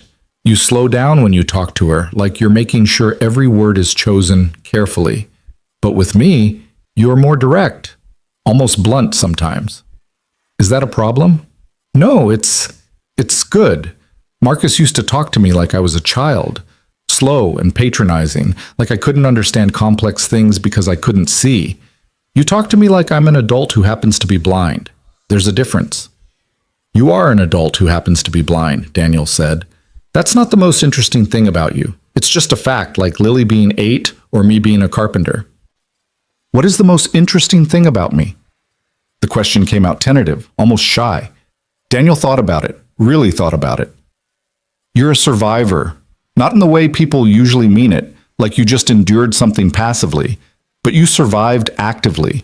You sat in that bus stop and you were terrified and you thought you were going to die, but when I showed up, you still found the courage to get in a stranger's truck. You could have refused. You could have stayed there out of fear. But you chose to take a chance on the possibility that someone might actually help you. That takes guts. Or desperation. Sometimes those are the same thing. Sometimes the bravest thing you can do is admit you can't do it alone and ask for help." Elena's fingers had stilled on the table, and Daniel could see her processing his words, turning them over, testing them against whatever internal narrative she'd built about herself. When she spoke again, her voice was steadier. Sarah says the trial will probably happen in 3 or 4 months. She says I should start thinking about what comes after, where I'll live, how I'll work, what my life looks like when this is all over. What do you want it to look like? I don't know. I used to make jewelry. Did I tell you that? You mentioned it the first night, jewelry design. I was good at it, really good. I worked by touch, by feel, textures and weights, and the way different materials fit together. People used to tell me my pieces were unique, that they had this quality that mass-produced jewelry didn't have. She paused, something like longing in her voice. Marcus said it was a waste of time, that I should focus on managing my disability, on learning to be more independent in practical ways. He made it sound like art was a luxury I couldn't afford. Sounds like Marcus was an idiot. A ghost of a smile touched Elena's lips. Yes, he was. So why not start again? Making jewelry? I don't have any of my tools. They were all in the apartment, Marcus's apartment. I don't have materials. I don't have a workspace. You don't have those things right now, Daniel interrupted. But that doesn't mean you can't get them. Once the financial stuff is sorted out, once you have access to your accounts again, you can rebuild. Start over. I wouldn't even know where to begin. You begin with one piece, then another, then another. That's how you build anything, one small piece at a time until suddenly you look up and realize you've made something whole. Elena was quiet for a long moment, and Daniel could see her turning the idea over in her mind, testing it against her fear and her uncertainty. When she finally spoke, her voice carried a fragile hope that hadn't been there before. Would you help me if I decided to try? Of course. Whatever you need. I don't even know what I need yet. Well, then we'll figure it out together, one step at a time. The conversation shifted after that, moving into easier territory. Lily's upcoming field trip, the kitchen cabinet job Daniel was trying to finish, the book Mrs. Chen had been reading to Elena in the afternoons. But something had changed in Elena's demeanor, some subtle shift from passive survival to active consideration of a future that extended beyond just getting through each day. 2 weeks later, Sarah Chen showed up at the house with a banker's box full of files and a tablet computer loaded with specialized software. She set everything on the kitchen table while Elena sat across from her, her fingers already moving restlessly, anticipating what was coming. The court has released your funds, Sarah said without preamble. All of your original accounts have been restored, plus damages Marcus had already spent that we were able to recover from his assets. The apartment was in his name, so that's his problem now. But everything else, your inheritance, your disability payments, your business accounts, it's all yours again. Elena's hands had gone very still. How much? Sarah told her, and Daniel watched the color drain from Elena's face. It was more than he'd expected, not enough to retire on, but enough to build a real life, to invest in a business, to have security and options. Enough that Elena wouldn't have to depend on anyone ever again if she didn't want to. The trial date is set for 8 weeks from now, Sarah continued. The DA is feeling confident. Marcus's lawyer has been making noises about a plea deal, but the DA wants to push for the maximum sentence. What happened to you? It's going to send a message that you can't exploit vulnerable people and walk away. I'm not vulnerable, Elena said quietly, but there was no heat in it, just a kind of tired resignation. You were made vulnerable, Sarah corrected gently, by someone who was supposed to protect you. There's a difference, and the law recognizes that difference. She paused, then reached across the table to touch Elena's hand. You're going to have to testify, to face him in court. Are you ready for that? Elena took a shaky breath. I don't know if I'll ever be ready, but I'll do it anyway. That's all anyone can ask. After Sarah left, Elena sat at the table for a long time, not moving, barely breathing. Daniel gave her space, busying himself with dinner preparations while keeping one eye on her, ready to intervene if she needed him. Finally, she spoke. I could leave now. Get my own place. Stop imposing on you and Lily. You could, Daniel agreed carefully. Is that what you want? I don't know what I want. A month ago, I thought I wanted to die. 2 weeks ago, I thought I just wanted to survive. Now I have money and options and the possibility of a future, and I don't know what to do with any of it. Daniel set down the knife he'd been using to chop vegetables and moved to sit across from her. Then don't decide right now. Stay here while you figure it out. Stay through the trial at least. You're going to need support, and Lily would be devastated if you left. What about you? Would you be devastated? The question was asked lightly, almost teasingly, but Daniel heard the real vulnerability underneath it. He thought about the past few weeks, about how the house had felt different with Elena in it, fuller somehow, less empty despite still being too small and too worn. He thought about the sound of her voice in the evenings, the way Lily lit up when Elena asked about her day, the quiet companionship of shared meals and comfortable silence. Yeah, he said honestly, I would be. You've become part of things here, part of the routine, part of... He paused, trying to find the right words. You make this house feel more like a home, and I'd miss that if you left. Elena's face did something complicated, emotions flickering too fast for Daniel to track. When she spoke, her voice was thick with unshed tears. No one's ever said anything like that to me before. Not like they meant it. I mean it. I know. That's what makes it so hard to believe. Lily chose that moment to burst through the front door, home from school with her usual enthusiasm and a painting she'd made in art class that she insisted Elena needed to feel immediately. The heavy moment broke, and Daniel let it go, watching his daughter guide Elena's fingers over the textured paint, describing the colors and shapes with the unselfconscious confidence of someone who'd never considered that blindness might be a barrier to experiencing art. That night, after Lily was asleep, Elena made a decision. She found Daniel in the garage where he was sanding a piece of oak for a client's bookshelf, and she waited until he noticed her presence and turned off the sander.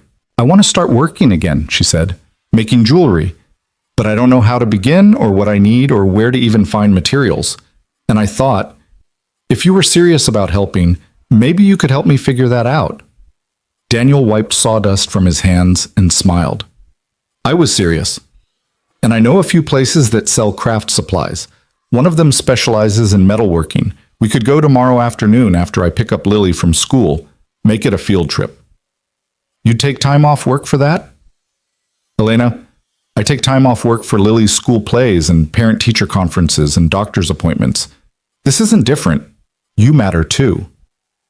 She nodded, not trusting her voice, and Daniel went back to his sanding while Elena stood in the doorway, listening to the rhythmic rasp of wood against sandpaper, feeling something like hope beginning to take root in the devastated landscape of her heart.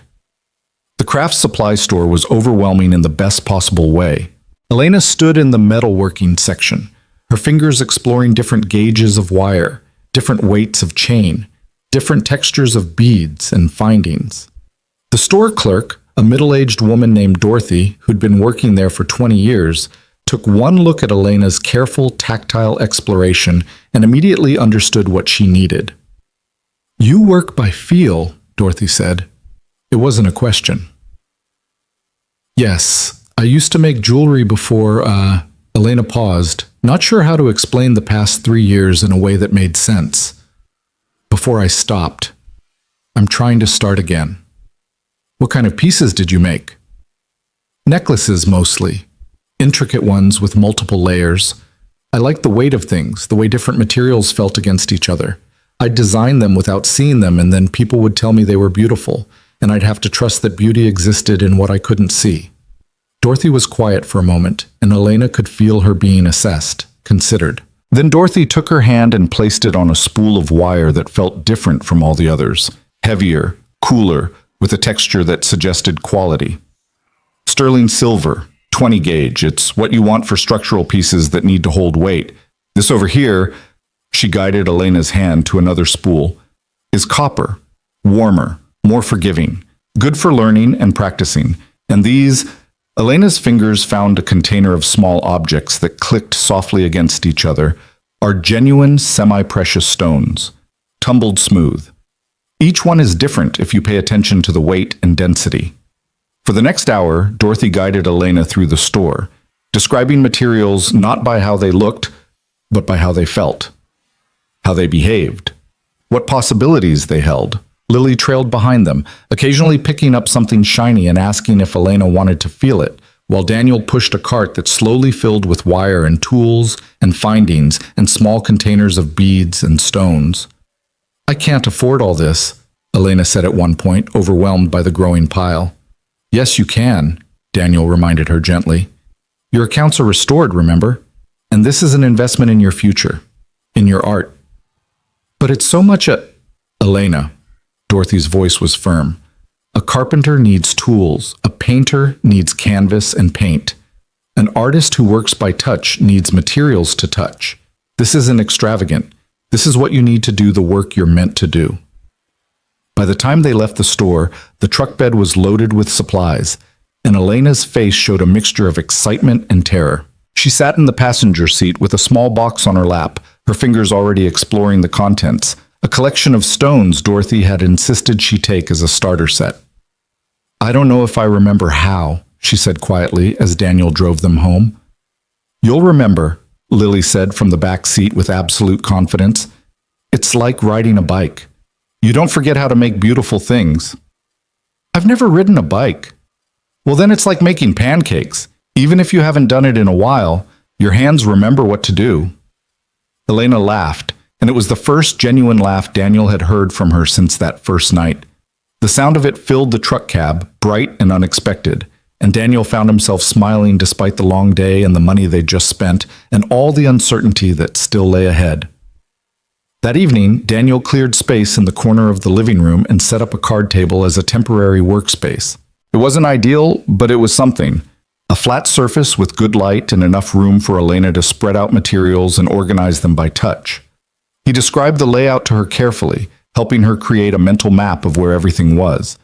And then he left her alone to explore, to remember, to begin. An hour later, he checked on her and found her sitting motionless, a piece of wire in her hands, tears running silently down her face. "Elena? What's wrong?" "Nothing's wrong." She wiped at her face impatiently. I'd forgotten what this felt like. Having something to make. Having a purpose beyond just surviving. I'd forgotten that I used to be more than just Marcus's blind wife who needed to be taken care of. Daniel pulled up a chair beside her, not touching but close enough to offer presence. "You were never just that. That's just what he told you until you believed it. How do I stop believing it? You make something, and then you make something else, and eventually you've made so many things that the evidence of who you actually are is too overwhelming to deny." Elena nodded, taking a shaky breath, and turned back to the wire in her hands. Her fingers began to move slowly at first, then with increasing confidence, bending and shaping and creating something that existed only in her mind until her hands brought it into being. Daniel watched for a moment, then left her to her work, marveling at the transformation from the broken woman he'd found at a bus stop to this person who was slowly, painfully, courageously rebuilding herself one small piece at a time. In the kitchen, Lily was doing homework at the table, her tongue sticking out slightly in concentration as she worked through math problems. She looked up when Daniel entered, her expression serious. "Dad, is Elena going to be okay?" "I think so, sweetheart. Why do you ask?" "Because sometimes she still looks really sad, even when she's smiling. Like part of her is still stuck somewhere bad." Daniel sat down across from his daughter, once again amazed by her emotional perceptiveness. "You're right. Part of her probably is still stuck. It takes time to come back from something like what happened to her, but she's working on it, and we're helping her." "Do you think she'll stay after the trial and everything?" "I don't know. That's up to her. I hope she stays." Lily went back to her homework, apparently considering the matter settled. "I like having her here. The house is less quiet." Daniel thought about that later, lying in bed and staring at the ceiling while the house settled into night around him. The house was less quiet. It was also less empty, less lonely, less like a place where he and Lily were just marking time until something better came along. Elena's presence had changed something fundamental in the atmosphere, had made his too small, too worn house feel like it might actually be enough. From the living room, he could hear the faint sounds of Elena still working, the gentle click of beads against wire, the soft metallic whisper of creation happening in the dark. He closed his eyes and listened, And for the first time in years, Daniel Cross allowed himself to imagine a future that included more than just survival and responsibility. He imagined possibility, and that was something worth fighting for. The first piece Elena completed was a necklace made of copper wire and river stones, each stone wrapped individually and suspended at different lengths to create a cascade effect that moved with weight and intention. She worked on it for 3 days, her fingers remembering techniques she thought she'd lost, muscle memory asserting itself over doubt. When she finally finished, she sat back from the card table and called out to Daniel, her voice uncertain. "I think it's done, but I don't know if it's any good." Daniel came from the kitchen where he'd been helping Lily with spelling homework, wiping his hands on a dish towel. He stood looking at the necklace for a long moment, and Elena felt her anxiety ratchet up with each second of his silence. "Well?" she finally asked, unable to bear the quiet. "Elena, it's extraordinary. The way the stones hang, it's like water falling, like each piece is connected but independent. I don't know how you did that without being able to see it." "You're not just saying that." "I don't just say things, especially not about art." He paused. "Can I show Lily?"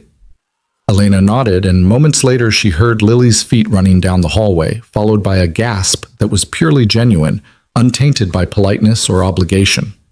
"Elena, this is so beautiful. Can I touch it?" "Of course." Elena listened to Lily's small fingers exploring the necklace, tracing the wire work, testing the weight of the stones. "It feels like a secret," Lily said finally. "Like if you wore it, you'd know something nobody else knew." The description was so perfectly accurate to what Elena had been trying to create that she felt tears prick her eyes. This was what she'd missed. Not just the making, but the connection, the way art could communicate something wordless between maker and observer. "Do you want to try making something?" Elena asked impulsively. "I have extra wire and some smaller beads that would be good for learning." Lily's enthusiasm was immediate and infectious, and soon they were sitting side by side at the card table, Elena guiding Lily's hands through the basic techniques of wire wrapping, while Daniel finished dinner and listened to them work. The sound of their voices, Lily's bright questions and Elena's patient answers, filled the house with something Daniel hadn't realized was missing until it was present. Over the following weeks, Elena created more pieces. A bracelet made of twisted silver wire that caught light in ways she could only imagine. Earrings that used tiny bells alongside stones, so the wearer would make music with every movement of their head. A pendant that incorporated different textures, smooth glass, rough stone, cool metal, arranged in patterns that made sense to Elena's fingers even if she couldn't see the visual result. Sarah Chen stopped by one afternoon to review trial preparation and found Elena at her workspace, surrounded by half-finished pieces and spools of wire, her face more animated than Sarah had seen since they'd met.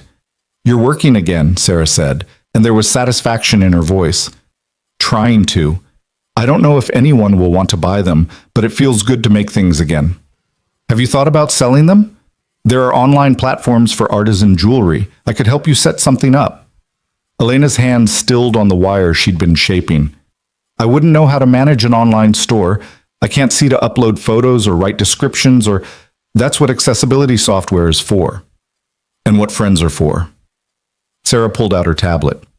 "I've been doing some research. There are jewelry makers who are blind who run successful online businesses. They use screen readers, dictation software, work with photographers who understand how to shoot tactile art. It's completely doable if you're willing to learn the technology." "I don't know anything about technology. Marcus always said I was better off without it, that it would just confuse me."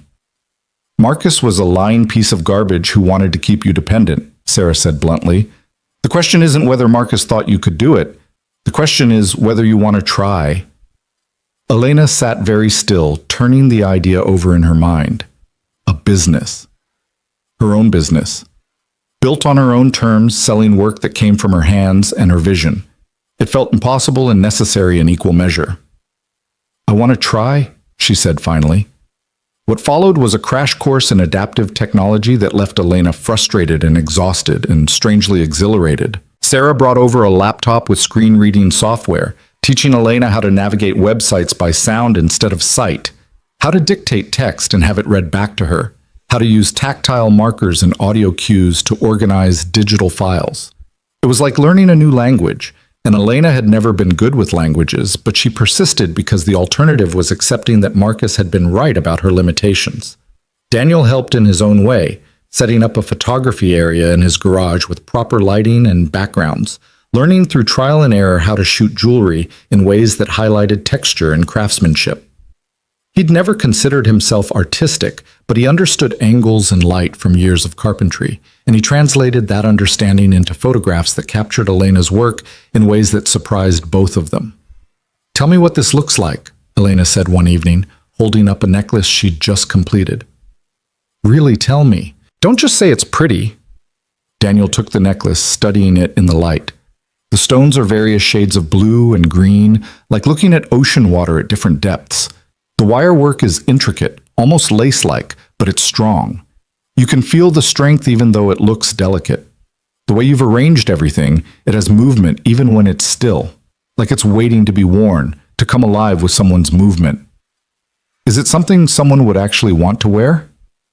Elena, I think someone would fight to wear this. I think this is the kind of piece people save up for because it means something beyond just being jewelry.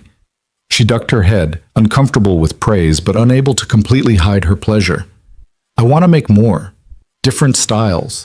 See what works, what doesn't. Build up enough inventory that if I did open a store, there'd actually be something to sell. Then that's what you do. It feels selfish. Spending all this time on something that might not even work while I'm living in your house, taking up space. You're not taking up space, you're filling it. There's a difference. Daniel set the necklace down carefully. And art isn't selfish. Creation isn't selfish. You're making something beautiful that didn't exist before. That's valuable even if you never sell a single piece. Elena started to respond, but they were interrupted by Lily's appearance in the doorway, her face streaked with tears, her small body shaking with the kind of sobs that spoke of real distress rather than minor childhood drama. Daniel was on his feet immediately, scooping her up. "Baby, what's wrong? What happened?" It took several minutes for Lily to calm down enough to speak coherently. When she finally did, the story came out in gasping verse. There was a girl at school, Emma, who'd been her best friend since kindergarten. But lately Emma had been spending more time with other girls, forming a group that didn't include Lily, laughing at inside jokes Lily didn't understand. Today Lily had tried to join them at lunch, and Emma had told her she couldn't sit there anymore, that their table was full, that maybe Lily should find other friends. "And I don't know what I did wrong," Lily sobbed against Daniel's shoulder. "I tried to be nice, I tried to be good, but she doesn't want to be my friend anymore, and I don't understand why." Daniel held his daughter, feeling his heart break with the particular pain of watching your child experience hurt you can't fix. This was the part of parenting that never got easier, the moments when you realized that no matter how much you loved your child, you couldn't protect them from the small cruelties of a world that didn't always value kindness. You didn't do anything wrong, sweetheart. Sometimes people change, and sometimes friendships change with them. It doesn't mean you're not valuable or lovable. It just means Emma is figuring out who she is, and right now that doesn't include being the friend you need. "But it hurts," Lily said, the words muffled against his shirt. "I know it does, and it's okay to hurt. It's okay to be sad and angry and confused. Those are all normal feelings when someone you care about pulls away." Elena spoke from her position at the card table, her voice quiet but clear. "Lily, can I tell you something?" Lily lifted her head from Daniel's shoulder, sniffling. "Okay. When I was about your age, I had a friend named Rebecca. She was the first person who never treated me differently because I was blind. She described things to me, but not in a pitying way. Just matter of fact, like she was sharing information I might find interesting. We were inseparable for 2 years. What happened? She got invited to a birthday party for one of the popular girls, and the girl's mother told Rebecca she could come, but I couldn't because they were doing activities that wouldn't be appropriate for someone with my disability. Rebecca went to the party without me." Lily's eyes went wide. "That's mean." It was. And it hurt so much I thought I might die from it. I couldn't understand how someone who was supposed to be my friend could just leave me behind like that. "Did you stop being friends?" "Eventually, but not right away. I tried to pretend it was okay, that it didn't matter, But it did matter, and every time she chose other friends over me, it hurt a little more. Until finally, I stopped trying. And that hurt too, but it was a different kind of hurt. The kind that comes from respecting yourself enough to walk away from people who don't value you. Lily was quiet for a moment, processing this. Did you find new friends? Some. It took time, and I had to learn that not everyone who's nice to you will be your friend. And not everyone who's your friend will be nice all the time. Real friends, the ones worth keeping, they show up even when it's hard. They choose you even when there are easier options. Like Daddy chose to help you? Elena's breath caught. Yes, like your daddy chose to help me when it would have been easier to drive past. Lily nodded slowly, then looked up at Daniel. Will you help me figure out how to be okay without Emma? Every day, baby, for as long as it takes. They spent the rest of the evening in the kind of quiet companionship that only happens after emotional storms. Lily curled between Daniel and Elena on the couch, Daniel reading aloud from Lily's current favorite book, Elena's fingers absently working a piece of wire while she listened. It was domestic and simple and more healing than any of them had words to express. Later, after Lily had finally fallen asleep and Daniel had carried her to bed, he returned to find Elena still on the couch, the wire piece completed and sitting in her lap. Thank you, he said, sitting down beside her, for what you told Lily about your friend. That helped. I wasn't sure if it would. Sometimes kids don't want to hear that adults went through the same things. Sometimes they need to hear it, need to know they're not alone in feeling hurt. Elena nodded, her fingers tracing the wire piece in her lap. I made this while we were sitting here. It's for Lily, if you think she'd want it. She held out a small bracelet, simple but elegant, made of copper wire woven into a pattern that created strength through repetition. Daniel took it carefully, feeling the weight of it, the intentionality in every twist and loop. She'll love it. But Elena, you don't have to make her something every time she's upset. You don't have to earn your place here through gifts. I know, but I wanted to make her something because she's important to me, because she made me feel human again when I'd forgotten what that felt like. Elena paused, her voice dropping. Is that okay? That she's important to me? More than okay, it's... Daniel struggled to find words for the complicated gratitude he felt. It's everything. Lily's never had another adult in her life who wasn't family or paid to be there. Having you here, having someone who chooses to care about her, that matters. I do care about her, about both of you. Elena's face was tilted toward him, and even though she couldn't see his expression, Daniel felt exposed in a way that had nothing to do with sight. This house, being here, it's the first place I've felt safe in years, maybe ever. And I know that's a lot to put on you, this responsibility of being someone's safe place, but I don't know how else to say it. You don't have to say it any other way. And it's not a burden, Elena. Having you here, it's changed things for us too. Made us feel less like we're just getting through each day and more like we're actually living. They sat in comfortable silence for a while, the house settling around them, Lily's quiet breathing audible from her room down the hall. Eventually, Elena spoke again. The trial starts in 3 weeks. I know. I'm terrified. That's normal. What if I can't do it? What if I get up there and I can't speak, or I break down, or I forget important details because my mind goes blank? Daniel shifted on the couch to face her more directly. Then Sarah will be there to help you, and the prosecutor will walk you through it. And if you need a break, they'll give you one. But Elena, you're stronger than you think. You survived being abandoned. You survived losing everything. You survived marriage to a man who spent years trying to make you believe you were worthless. Talking about it in court? That's nothing compared to what you've already endured. It doesn't feel like nothing. I know. But you're not alone in it. Whatever you need, if you need me to be there or not be there, or help you practice your testimony, or just sit with you when you can't sleep, I'm here. We're here.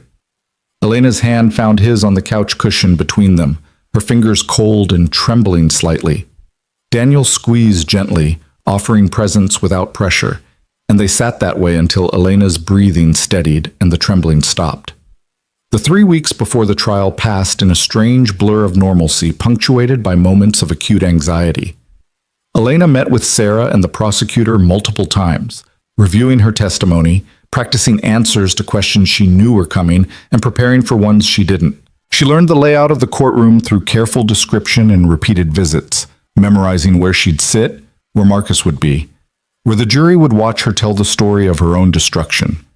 Daniel took time off work to drive her to these preparations, sitting in waiting rooms with legal magazines he didn't read, being present in case she needed him.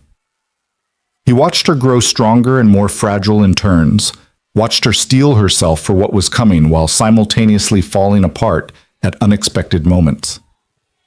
One afternoon, a week before the trial, Elena had a complete breakdown in Sarah's office. The prosecutor had been walking her through cross-examination, playing devil's advocate, asking the kinds of questions Marcus's defense attorney would ask. He'd pushed too hard, suggested too strongly that Elena's blindness made her an unreliable witness, that she couldn't be sure of what had really happened because she couldn't see, and Elena had simply shattered. Daniel found her in the courthouse bathroom afterward, sitting on the floor, sobbing so hard she was gasping for air. He didn't ask permission, just sat down beside her on the cold tile, pulled her against his chest, and let her cry until she had nothing left.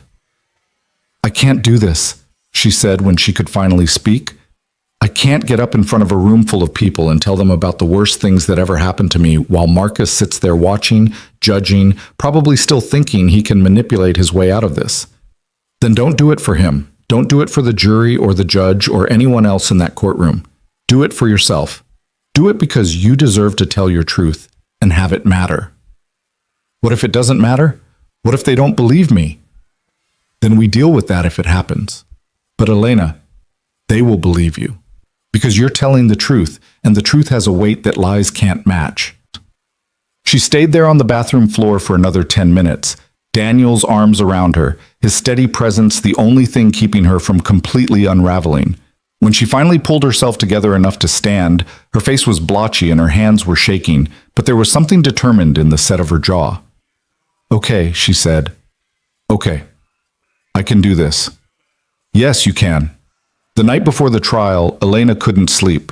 Daniel found her in the living room at 2 a.m, sitting at her card table with wire and stones spread before her, working on a piece with the frantic energy of someone trying to outrun their own thoughts. "Want some company?" he asked. She nodded without stopping her work, and Daniel settled into the chair beside her, watching her hands move with practiced precision even while her mind was clearly elsewhere. "Tell me about the piece you're making," he said after a while. Elena's hands paused, then continued. "It's a necklace. Heavy. Multiple strands. I'm using hematite. It's dense, substantial. You can feel the weight of it.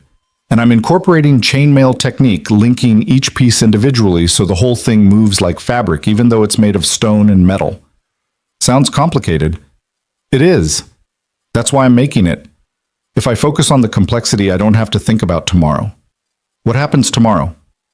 I tell a room full of strangers about the worst moments of my life. I let Marcus's lawyer try to make me sound confused and unreliable and mentally unstable.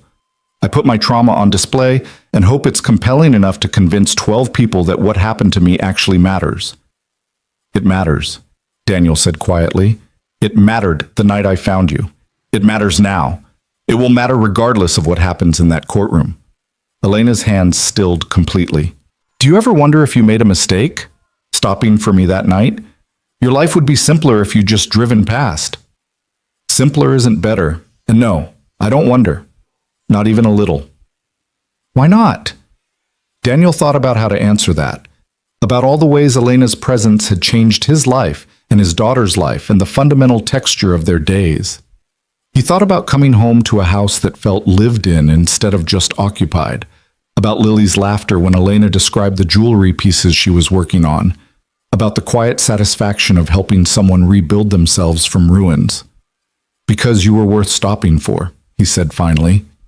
You are worth stopping for, not because of what you've been through or what you might become, but because you're you. Complicated and talented and brave and scared and all of it at once, and my life is better with you in it. Elena turned her face toward him, and in the dim light of the living room lamp, Daniel could see tears tracking down her cheeks. I don't know what I did to deserve you, either of you. You don't have to deserve kindness. You just have to accept it. She nodded, unable to speak, and went back to her work. Daniel stayed with her until dawn, keeping silent vigil while she channeled her fear and anxiety into creation, and when the sun finally rose and it was time to face what came next, they faced it together. The courthouse was exactly as intimidating as Elena had feared. Sarah met them at the entrance, guiding Elena through security and up to the courtroom where they'd spent so many hours preparing. The prosecutor, a sharp woman named Jennifer Walsh, who specialized in financial crimes and exploitation cases, was already there, reviewing notes and looking grimly determined. "How are you feeling?" Jennifer asked Elena. "Terrified." "Good. That means you understand what's at stake." Jennifer's voice softened slightly. "But Elena, you're ready. You know your story. You know the truth. Just tell it the way you told it to me. Don't embellish. Don't minimize. Just tell the truth exactly as you experienced it." The courtroom filled slowly. Jurors filed in, their faces carefully neutral. The judge entered, commanding immediate respect. And then Marcus was brought in, wearing a suit that probably cost more than Daniel made in a month, his face arranged in an expression of wounded innocence that made Daniel's hands curl into fists. Elena couldn't see Marcus's face, but Daniel watched her entire body go rigid when she heard the sound of his presence, the particular cadence of his walk, the small sounds of him settling into his chair at the defense table. She knew he was there, and that knowledge was enough to trigger every defense mechanism she'd built. Daniel reached over and took her hand, squeezed it once, then let go. Elena straightened her shoulders, lifted her chin, and when her name was called to testify, she stood and made her way to the witness stand with careful, measured steps that spoke of dignity earned through suffering. The oath was administered. Elena placed her hand on a book she couldn't see and swore to tell the truth. And then Jennifer Walsh began to ask questions, and Elena began to tell the story of how she'd been systematically isolated, manipulated, stolen from, and ultimately abandoned to die. Her voice shook at first, but it grew steadier as she spoke. She described meeting Marcus, described the courtship that had seemed so perfect, described the slow erosion of her independence as he took control of her finances and her social connections. She described discovering the theft, confronting him, being driven to an abandoned bus stop, and left there with false promises of safety. The courtroom was absolutely silent as she spoke, every word landing with the weight of truth that couldn't be denied. Daniel watched the jurors' faces shift from neutral attention to horror to anger as they understood the scope of what had been done to her. Then came the cross-examination. Marcus's defense attorney was a slick man named Richard Brennan, who specialized in making victims sound unreliable. He started gently, establishing Elena's blindness, her dependence on others for certain tasks, her lack of visual confirmation for many of the events she described. "Miss Moore, you can't actually be certain my client drove you to Route 47, can you? You couldn't see where you were going." "I could tell by the time elapsed and the sound of the road surface. I've been blind my entire life. I know how to navigate by sound and time." "But you couldn't see the bus stop." "I could feel it. The bench, the shelter. I've lived in this area for years. I knew where I was." "And you say my client told you a bus was coming?" "Yes. But there are no recordings of this conversation. No witnesses. It's just your word against his." "Yes." "And isn't it true, Ms. Moore, that you've struggled with depression in the past?" "I've struggled with being married to a man who stole from me and tried to kill me. If that caused depression, it seems reasonable." A few jurors actually smiled at that, and Daniel watched Brennan's face tighten with frustration. He tried several more approaches, suggesting Elena had been confused about the timeline, implying she'd misunderstood Marcus's intentions, questioning whether she'd actually been in danger or had simply wandered off from a legitimate care facility. But Elena held firm. Every question she answered with calm clarity, refusing to be shaken, refusing to accept Brennan's attempts to reframe her trauma as confusion or mental illness. When she finally stepped down from the witness stand 3 hours later, she was visibly exhausted but intact. Sarah guided her back to the prosecution table, and Daniel watched Elena's hand shake as she sat down, the adrenaline draining away now that the worst was over. The trial continued for 2 more days. Financial experts testified about the stolen money. The police officer who'd responded to Daniel's call described Elena's condition when he'd arrived. Daniel himself testified about finding her, about her physical state, about what she'd told him that first night. Even Lily was called to testify briefly, describing how Elena had been when she arrived at their house. Scared, cold, clearly traumatized. Marcus never took the stand. His attorney relied on reasonable doubt, suggesting alternative interpretations of events, implying Elena had been confused rather than abandoned. But the evidence was too strong, Elena's testimony too compelling, the financial records too damning. The jury deliberated for 4 hours. When they returned, Elena sat with her hands clenched together so tightly her knuckles were white, Sarah on one side and Daniel on the other. The foreman stood and read the verdict on each count. Guilty of financial exploitation, guilty of theft, guilty of attempted murder, guilty of abandonment of a vulnerable person, guilty on all counts. Elena's breath left her in a rush, and she bent forward, pressing her forehead to the table in front of her, her whole body shaking with relief so profound it looked like collapse. Sarah rubbed her back while Daniel kept his hand on her shoulder, grounding her, reminding her she wasn't alone. Marcus's face went ashen as the verdict was read, his carefully maintained composure finally cracking. He looked over at Elena with an expression that might have been disbelief or might have been rage. And for a moment Daniel thought he might try to speak, to say something to the woman he'd tried to erase. But the bailiff was already moving to take him into custody, and whatever Marcus might have said died unspoken as he was led away to await sentencing.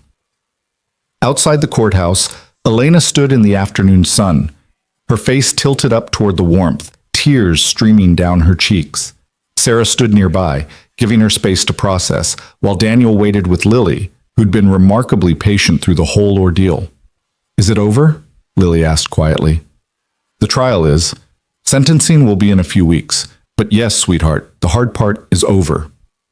Can we go home now?" Daniel looked at Elena, still standing with her face toward the sun, and thought about what home meant now. Not just a physical space, but a feeling, a sense of safety and belonging that had grown organically over the past few months. He thought about his too small house, with its worn carpet and squeaky door, and how it had become something more than just shelter. "Yeah," he said, wrapping his arm around Lily's shoulders. "We can go home." Elena finally turned from the sun, and the expression on her face was complicated. Relief and exhaustion, and something else. Something that might have been the first stirring of actual peace. She made her way over to where they stood, and Lily immediately took her hand. "You were so brave," Lily said seriously. "The bravest person I ever saw." Elena's face crumpled slightly, but she smiled through it. "Thank you. I couldn't have done it without you, without both of you." "That's what families do," Lily said matter-of-factly. "They help each other be brave." Daniel watched something shift in Elena's expression at the word family, watched her process what Lily had just offered without even realizing the magnitude of the gift.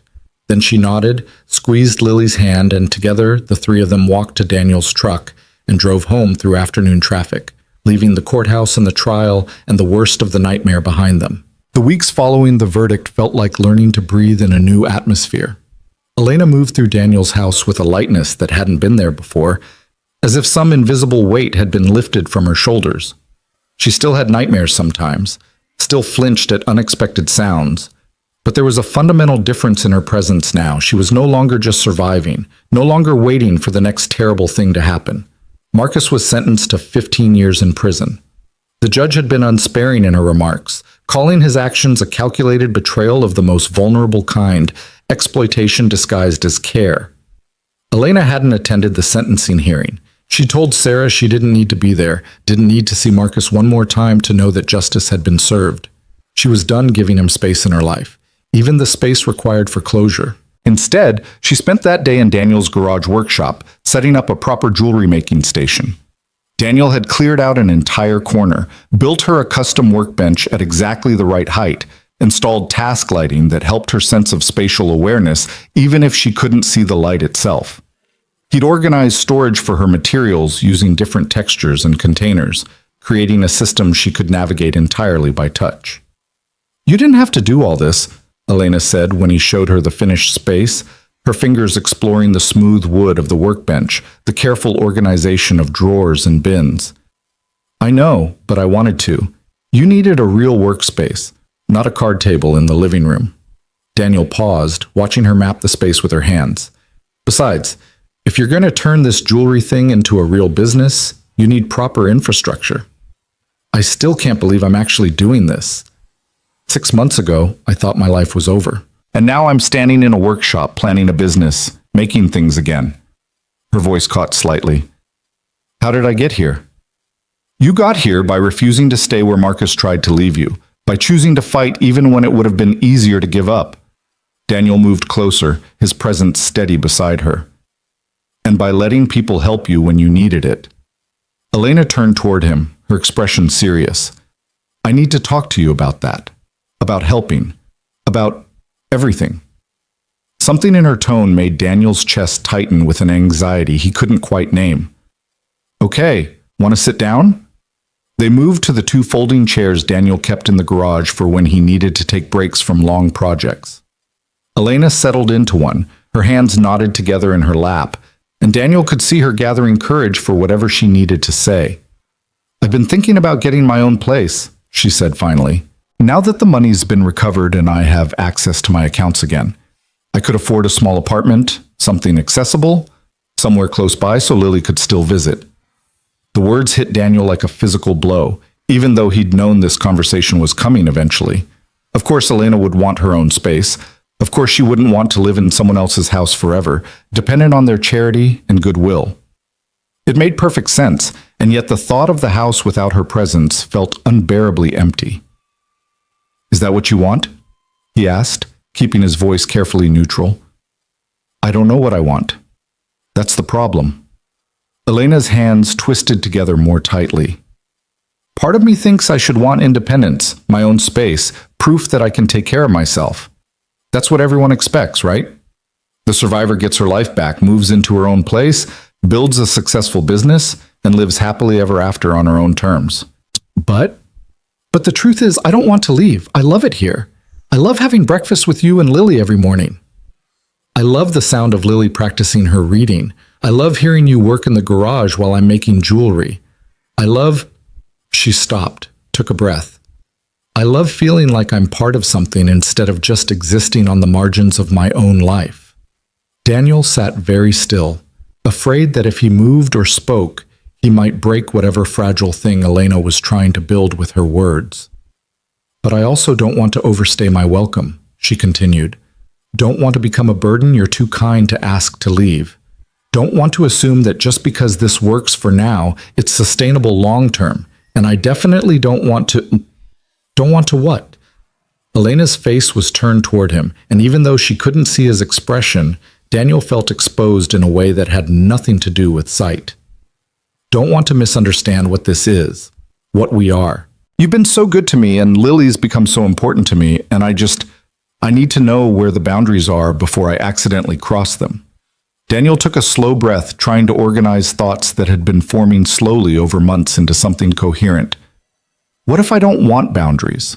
What if I want you to stay, not as a temporary guest, but as someone who lives here because this is where you belong? Daniel, let me finish, please.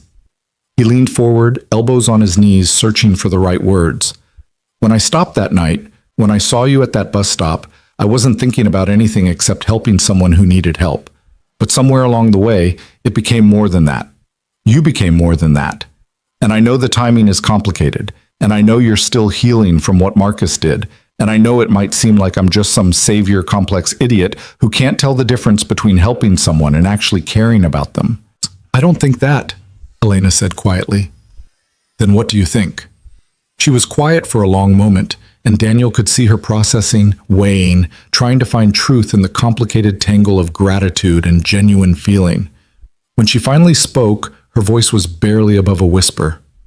I think I'm falling in love with you, and it terrifies me because the last time I loved someone, he tried to kill me. And I don't know how to trust my own judgment anymore. What if I'm just confusing gratitude with love? What if I'm just dependent and scared and latching onto the first person who's shown me kindness? What if I'm making another terrible mistake? Daniel felt his heart hammering against his ribs, hope and fear and determination, all warring for dominance. Those are all fair questions. And I don't know how to answer them except to say that I'm falling in love with you too, and I'm terrified for different reasons. I'm scared of pushing you before you're ready. I'm scared of taking advantage of your vulnerability. I'm scared that you'll wake up one day and realize you don't actually want this life with me and Lily, that you just needed it temporarily while you got back on your feet. I don't think that's going to happen. I don't think your concerns are going to happen either. But Elena, we don't have to figure everything out right now. We don't have to make any big decisions or put labels on things or know exactly where this is going. What if we just keep doing what we're doing? You stay here because you want to, not because you have to.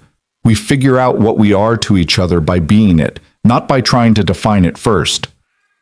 Elena's face did something complicated, relief and uncertainty and hope all flickering across her features. And if it doesn't work, if we try this and it turns out we were wrong, then we deal with it like adults, with honesty and respect and care for each other's well-being. But Elena, I don't think we're wrong. I think what we have is real, and it's worth exploring without being paralyzed by fear of what might go wrong. She nodded slowly, and Daniel watched the tension begin to drain from her shoulders. Okay, we try, we stay, we figure it out as we go. Yeah? Yeah. They sat in comfortable silence for a few minutes, the magnitude of what they'd just acknowledged settling over them like a blanket. Finally, Elena spoke again, her voice lighter. I should probably tell you something else, about the business. What about it? Sarah helped me set up an online store last week. I posted 12 pieces, all the ones you photographed. They sold out in 3 days. Daniel sat up straighter. What? All of them? All of them. And I have 17 commission requests. People want custom pieces. Elena's face showed a mixture of disbelief and pride. I thought maybe a few people would buy something out of pity or curiosity, but these are real customers who actually want my work because they think it's beautiful. It is beautiful. I've been telling you that. I know, but I thought you were just being nice. Turns out the entire internet agrees with you. She paused. I'm going to need to work full-time to keep up with demand. And I'll need to hire someone eventually to help with the administrative stuff. Order tracking, shipping, customer communication.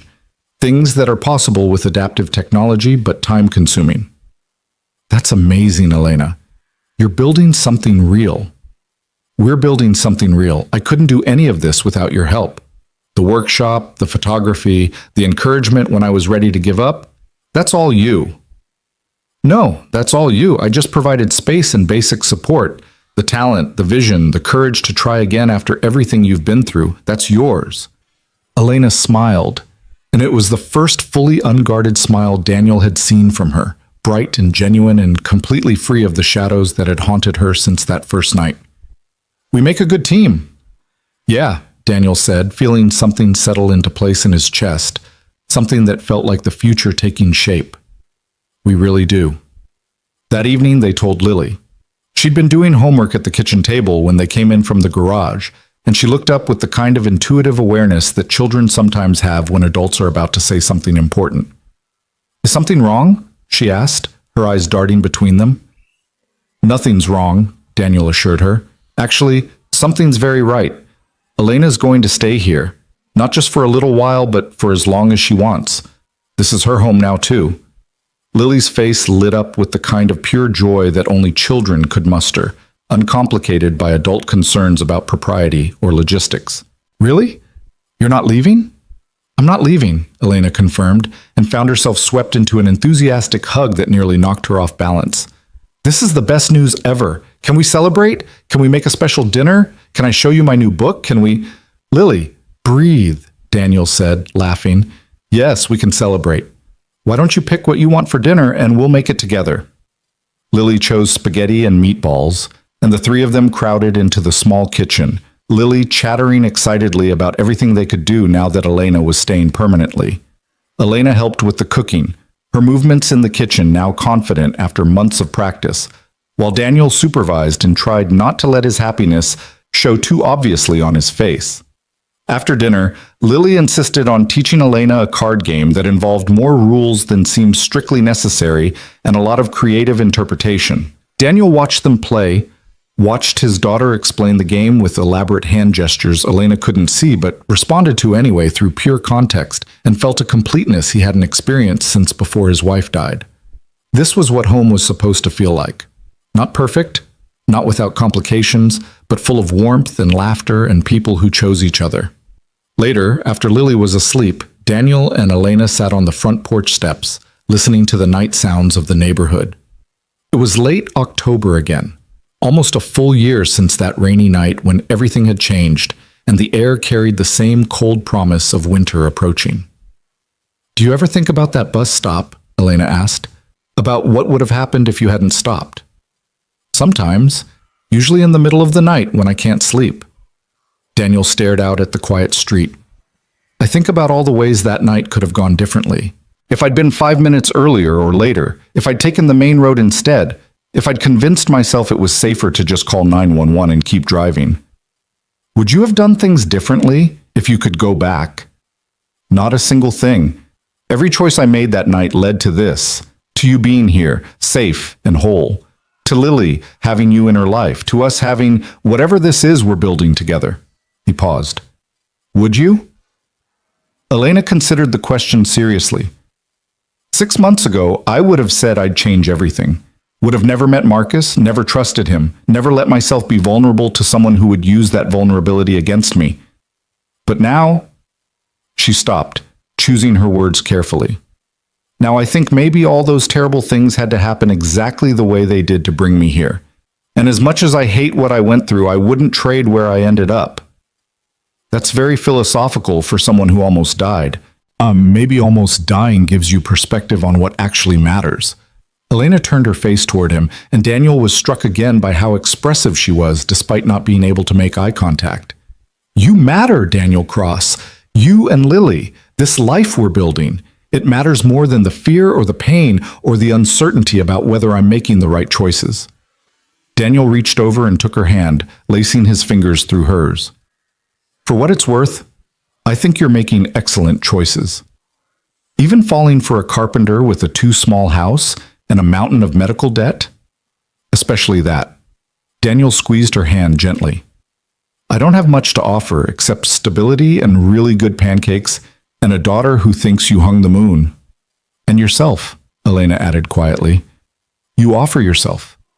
Your patience and kindness and the way you make me feel safe without making me feel helpless. That's not nothing, Daniel. It's not a fortune or a mansion or any of the things someone like you deserves. Someone like me deserves exactly what I have. A home where I'm valued for who I am, not what I can see or what I can give. A place where my work is respected. A family that chose me instead of tolerating me." She paused. "That's everything. That's more than I ever thought I'd have."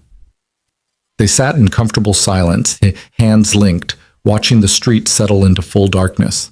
A car passed, its headlights sweeping across them briefly before disappearing around the corner. Somewhere down the block, a dog barked, and a child called out something about bedtime. Normal sounds. Safe sounds. The sounds of a neighborhood where nothing terrible was happening, where people were just living their ordinary lives.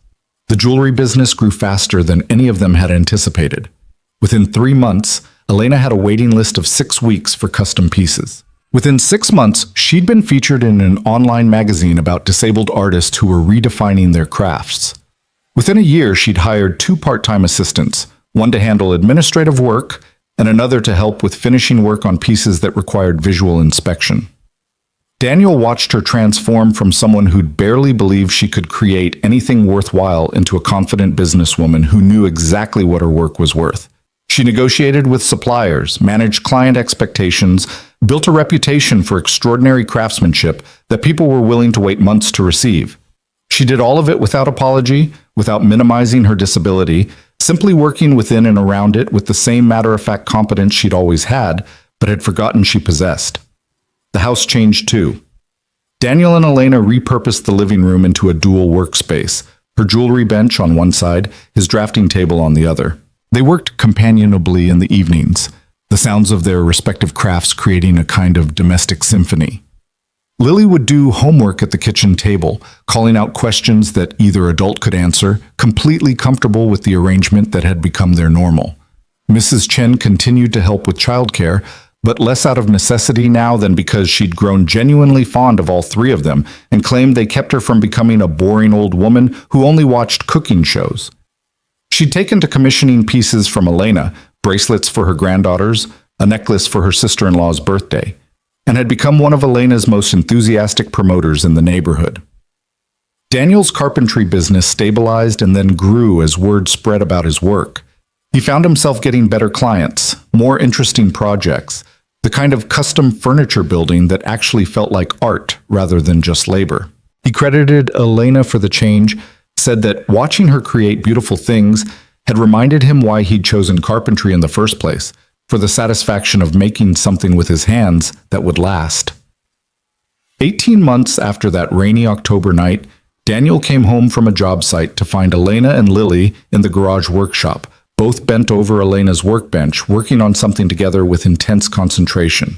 He stood in the doorway for a moment, just watching, feeling the same surge of gratitude and wonder he'd felt that first night when he'd chosen to stop. "What are you two making?" he asked finally. Lily looked up, her face bright with excitement. "It's a secret project. You can't see until we're done." "I'm being taught the basics of wire wrapping," Elena added, and there was amusement in her voice. "Apparently my technique needs work according to my very exacting 9-year-old apprentice." "She's a good teacher," Lily said seriously, "but I have high standards." Daniel laughed, moving into the workshop to see what they were working on. It appeared to be a bracelet, more ambitious than the simple pieces Lily had made before, with multiple strands woven together in a pattern that was clearly Elena's design but executed with Lily's careful, unpracticed hands.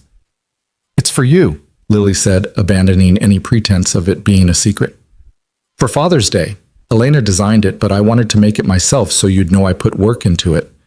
Daniel felt his throat tighten with emotion. "You didn't have to do that, sweetheart. I wanted to, because you're the best dad, and you deserve something made special." Lily looked back at the bracelet critically. "Elena says it's going to take me another week to finish because I have to be very careful with the small parts. Then I'll wait patiently for a week." Daniel looked at Elena over Lily's head, and something passed between them that didn't need words, acknowledgement of how far they'd all come, gratitude for the family they'd built from pieces that had seemed broken beyond repair. That night, after Lily was asleep, Daniel and Elena sat on the porch again, a habit they'd developed over the past year. The weather was warm now, late spring sliding into early summer, and the air was full of the smell of flowers from Mrs. Chen's garden next door. "I need to tell you something," Elena said, and her tone was serious enough to make Daniel's heart rate pick up. "Okay. Should I be worried?" "No. Maybe. I don't know." She took a breath. "I got a call from a gallery in the city today. They want to feature my work in a show about adaptive artists. 3 months from now. Opening night, artist meet and greet, the whole thing." "Elena, that's incredible. Why do you sound worried about it?" "Because they want me to tell my story. Not just show the work, but talk about why I make it, where I came from, what I've overcome." She paused. "They want me to talk about Marcus, about being abandoned, about how trauma informed my artistic vision." "And you don't want to?" "I don't know if I want to. Part of me thinks my work should stand on its own without needing the backstory of suffering to make it meaningful. But another part of me thinks maybe there's value in being honest about where I've been, and helping other people understand that disability and trauma don't have to define you." Daniel considered this carefully.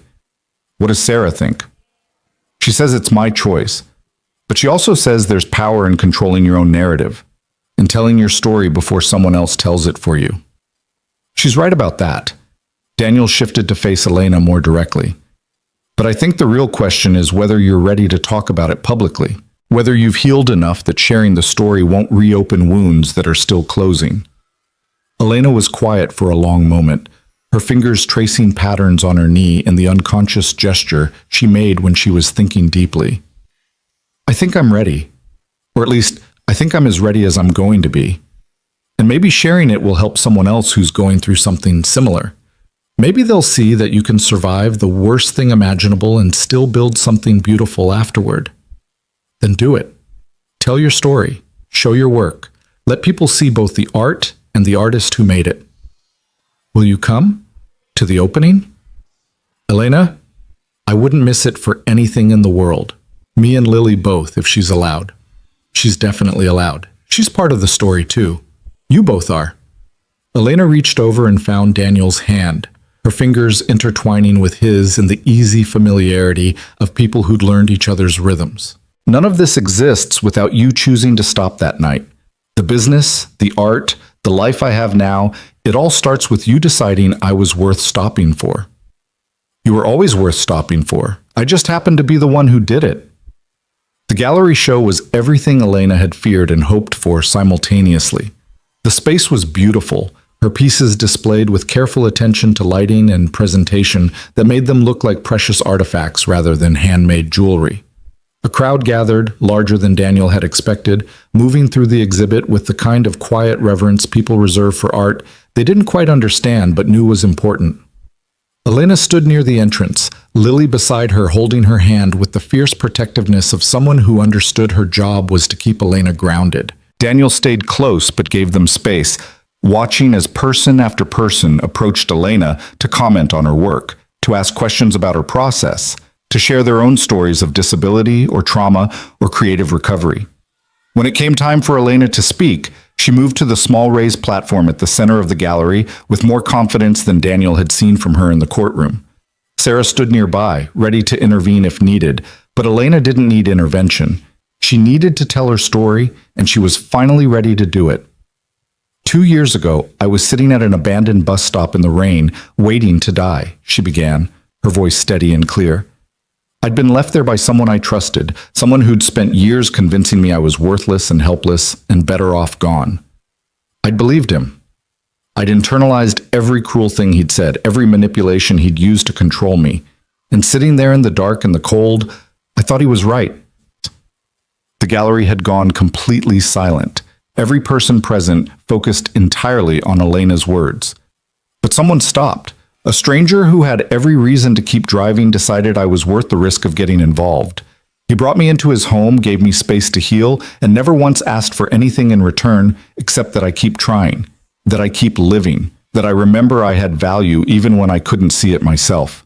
She paused, and Daniel watched her hand move to the necklace she was wearing, the first piece she'd made in his garage, the copper and river stone cascade that Lily had said felt like a secret.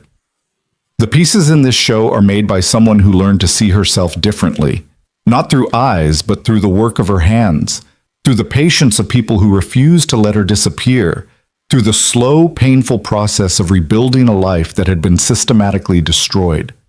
Elena's voice strengthened. I make jewelry because it's the only language I have for expressing what survival looks like when you're blind. Every piece is a map of texture and weight and the way different materials support each other. Every piece is evidence that broken things can be made whole again if you're willing to do the work. When she finished speaking, the applause was immediate and sustained. Daniel watched tears stream down her face as she accepted the recognition, as she let herself feel the magnitude of how far she'd come. Lily squeezed her hand and whispered something Daniel couldn't hear, and Elena smiled through her tears and nodded.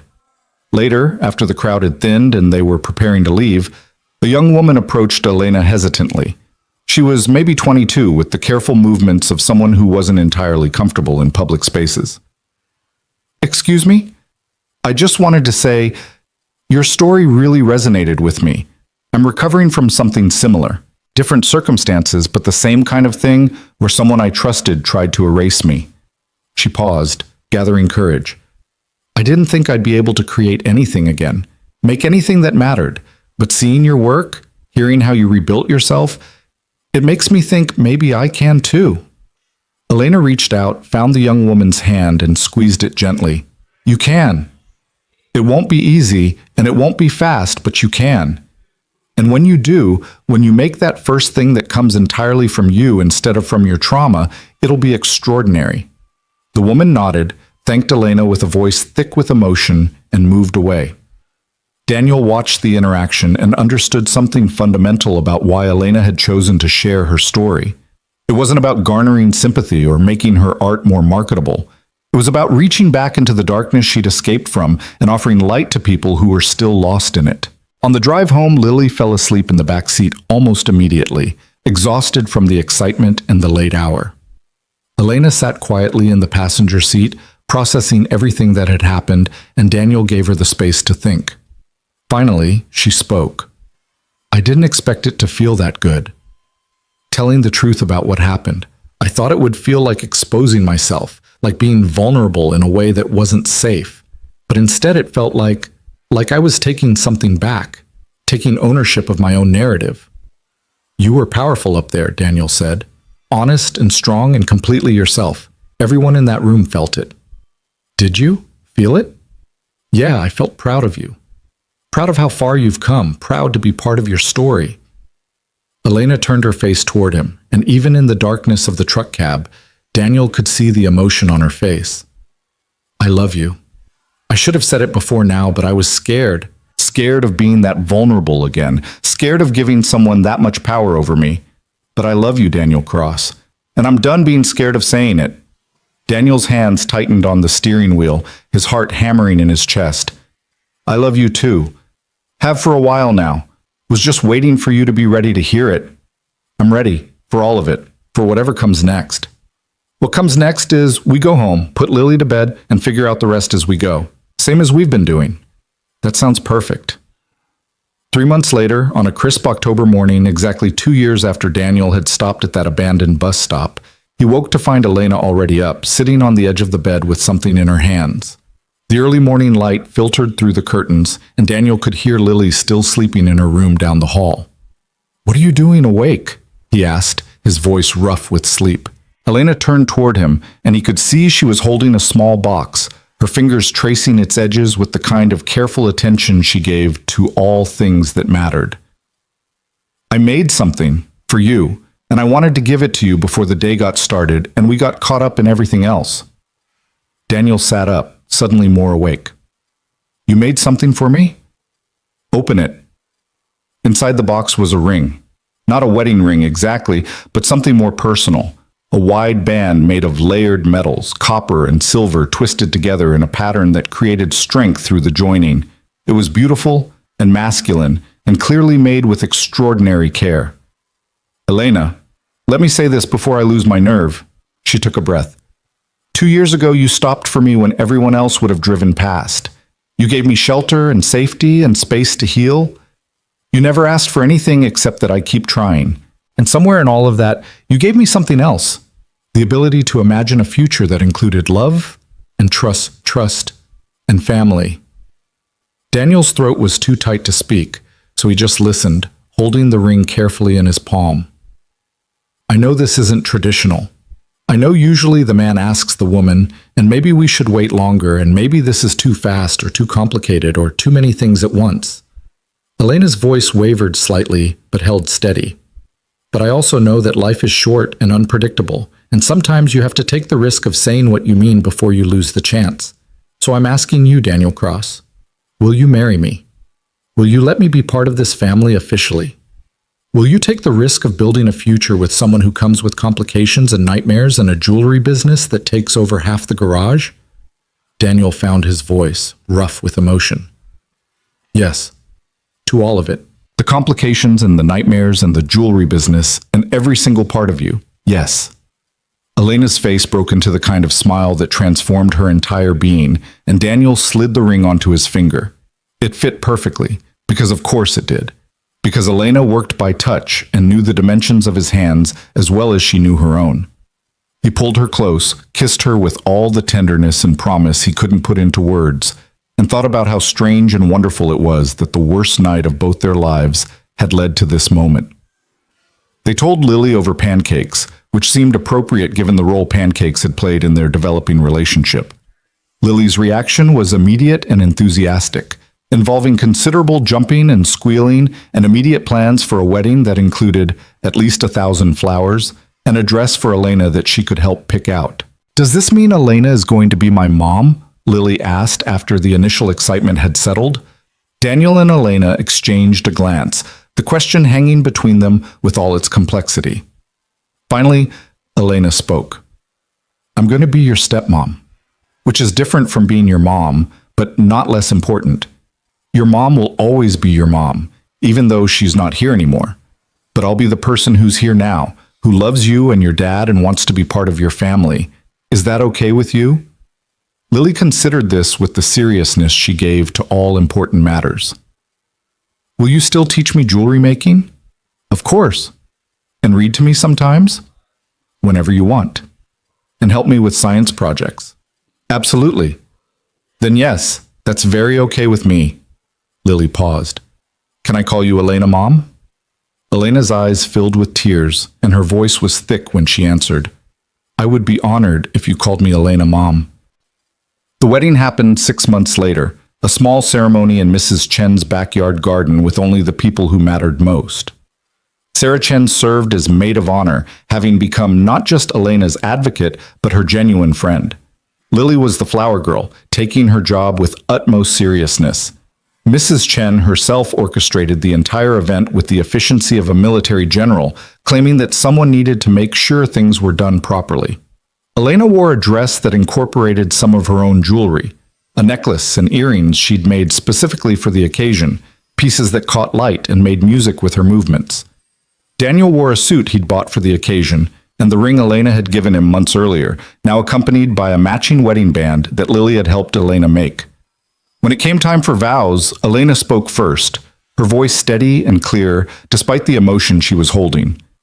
"Daniel, you stopped for me when the world said to keep driving. You saw value when I couldn't see it myself. You gave me space to heal and time to grow and the courage to imagine a future I thought was impossible. I promise to choose you every day for the rest of our lives, to be your partner in everything, to love you and Lily with everything I have, to build a life with you that honors where we've been and celebrates where we're going." Daniel's vows were simpler, but no less meaningful. "Elena, you walked out of darkness and into our lives and made everything brighter. You showed Lily what courage looks like. You reminded me that helping people isn't a burden, it's a privilege. I promise to be worthy of your trust, to protect your heart the way you've protected ours, to be your partner and your friend and the person who always stops when you need someone." When they kissed, Lily cheered with the enthusiasm of a 9-year-old who'd just witnessed the best thing she'd ever seen. And Mrs. Chen dabbed at her eyes with a tissue while insisting she wasn't crying, she just had allergies. The reception was exactly as informal as Elena had wanted. Food from everyone's favorite local restaurants, music from a Spotify playlist Lily had curated, and dancing in the grass with fairy lights strung overhead. Daniel watched his new wife dance with their daughter, both of them laughing as Lily tried to teach Elena some complicated moves she'd learned in gym class, and felt a completeness so profound it almost hurt. Sarah approached with 2 glasses of champagne, handing one to Daniel. "You did good, Cross. Really good." "We did good. You, me, Elena, Lily. Everyone who refused to let her disappear." "You know what I think about sometimes?" Sarah said, watching Elena and Lily spin in dizzy circles. "I think about that bus stop, about how many people probably drove past before you stopped, how many people saw something wrong and decided it wasn't their problem. I think about that too. Makes you wonder how many other people are sitting in metaphorical bus stops right now, waiting for someone to stop, waiting for someone to care enough to get involved." Daniel nodded, understanding what she was saying. "That's why I started volunteering." Sarah turned to him with surprise. "You did?" "Few months ago.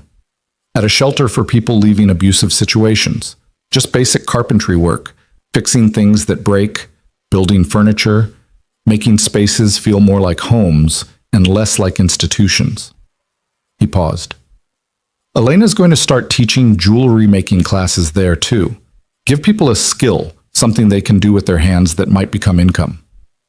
"That's incredible. It's what you do when someone stops for you. You stop for other people. You pass it forward because you remember what it felt like to be the one waiting in the rain." The party continued into the evening, neighbors joining in as word spread that there was celebrating happening in Mrs. Chen's garden. Elena held court near the dessert table, describing her jewelry-making process to anyone who asked, her face bright with happiness and the kind of confidence that comes from knowing exactly who you are and being comfortable with it. Later, after the guests had gone and Lily had been tucked into bed in Mrs. Chen's guest room for the night, Daniel and Elena walked back to their house now. Officially, legally, permanently. They stood on the front porch for a moment, looking at the modest building with its worn paint and squeaky door, and Daniel thought about all the ways this house had been transformed from a place where he and Lily just survived into a home where 3 people thrived. "What are you thinking?" Elena asked, sensing his contemplation. "I'm thinking about that bus stop, about how that one choice to stop changed everything, not just for you, but for all of us." Elena leaned against him, her head resting on his shoulder. "Do you think it was fate? That you were meant to find me that night?" "I don't know about fate, but I know that when you're faced with a choice between helping someone or keeping your life simple, choosing to help is almost always the right answer." He wrapped his arm around her waist. "Even when it's complicated, even when it's hard, even when you can't see where it's going to lead. Where do you think this is leading? Us? This life we're building?" Daniel thought about Lily asleep at Mrs. Chen's house, about the garage workshop where 2 different crafts coexisted in harmony, about the future stretching out before them with all its possibilities and uncertainties. He thought about how far they'd all come from that rainy October night, how much healing and growing and learning had happened in the space between then and now. "I think it's leading exactly where we want it to go. One day at a time, one choice at a time, one moment of courage at a time." He kissed the top of her head. "I think we're going to be extraordinary together." "We already are," Elena said simply.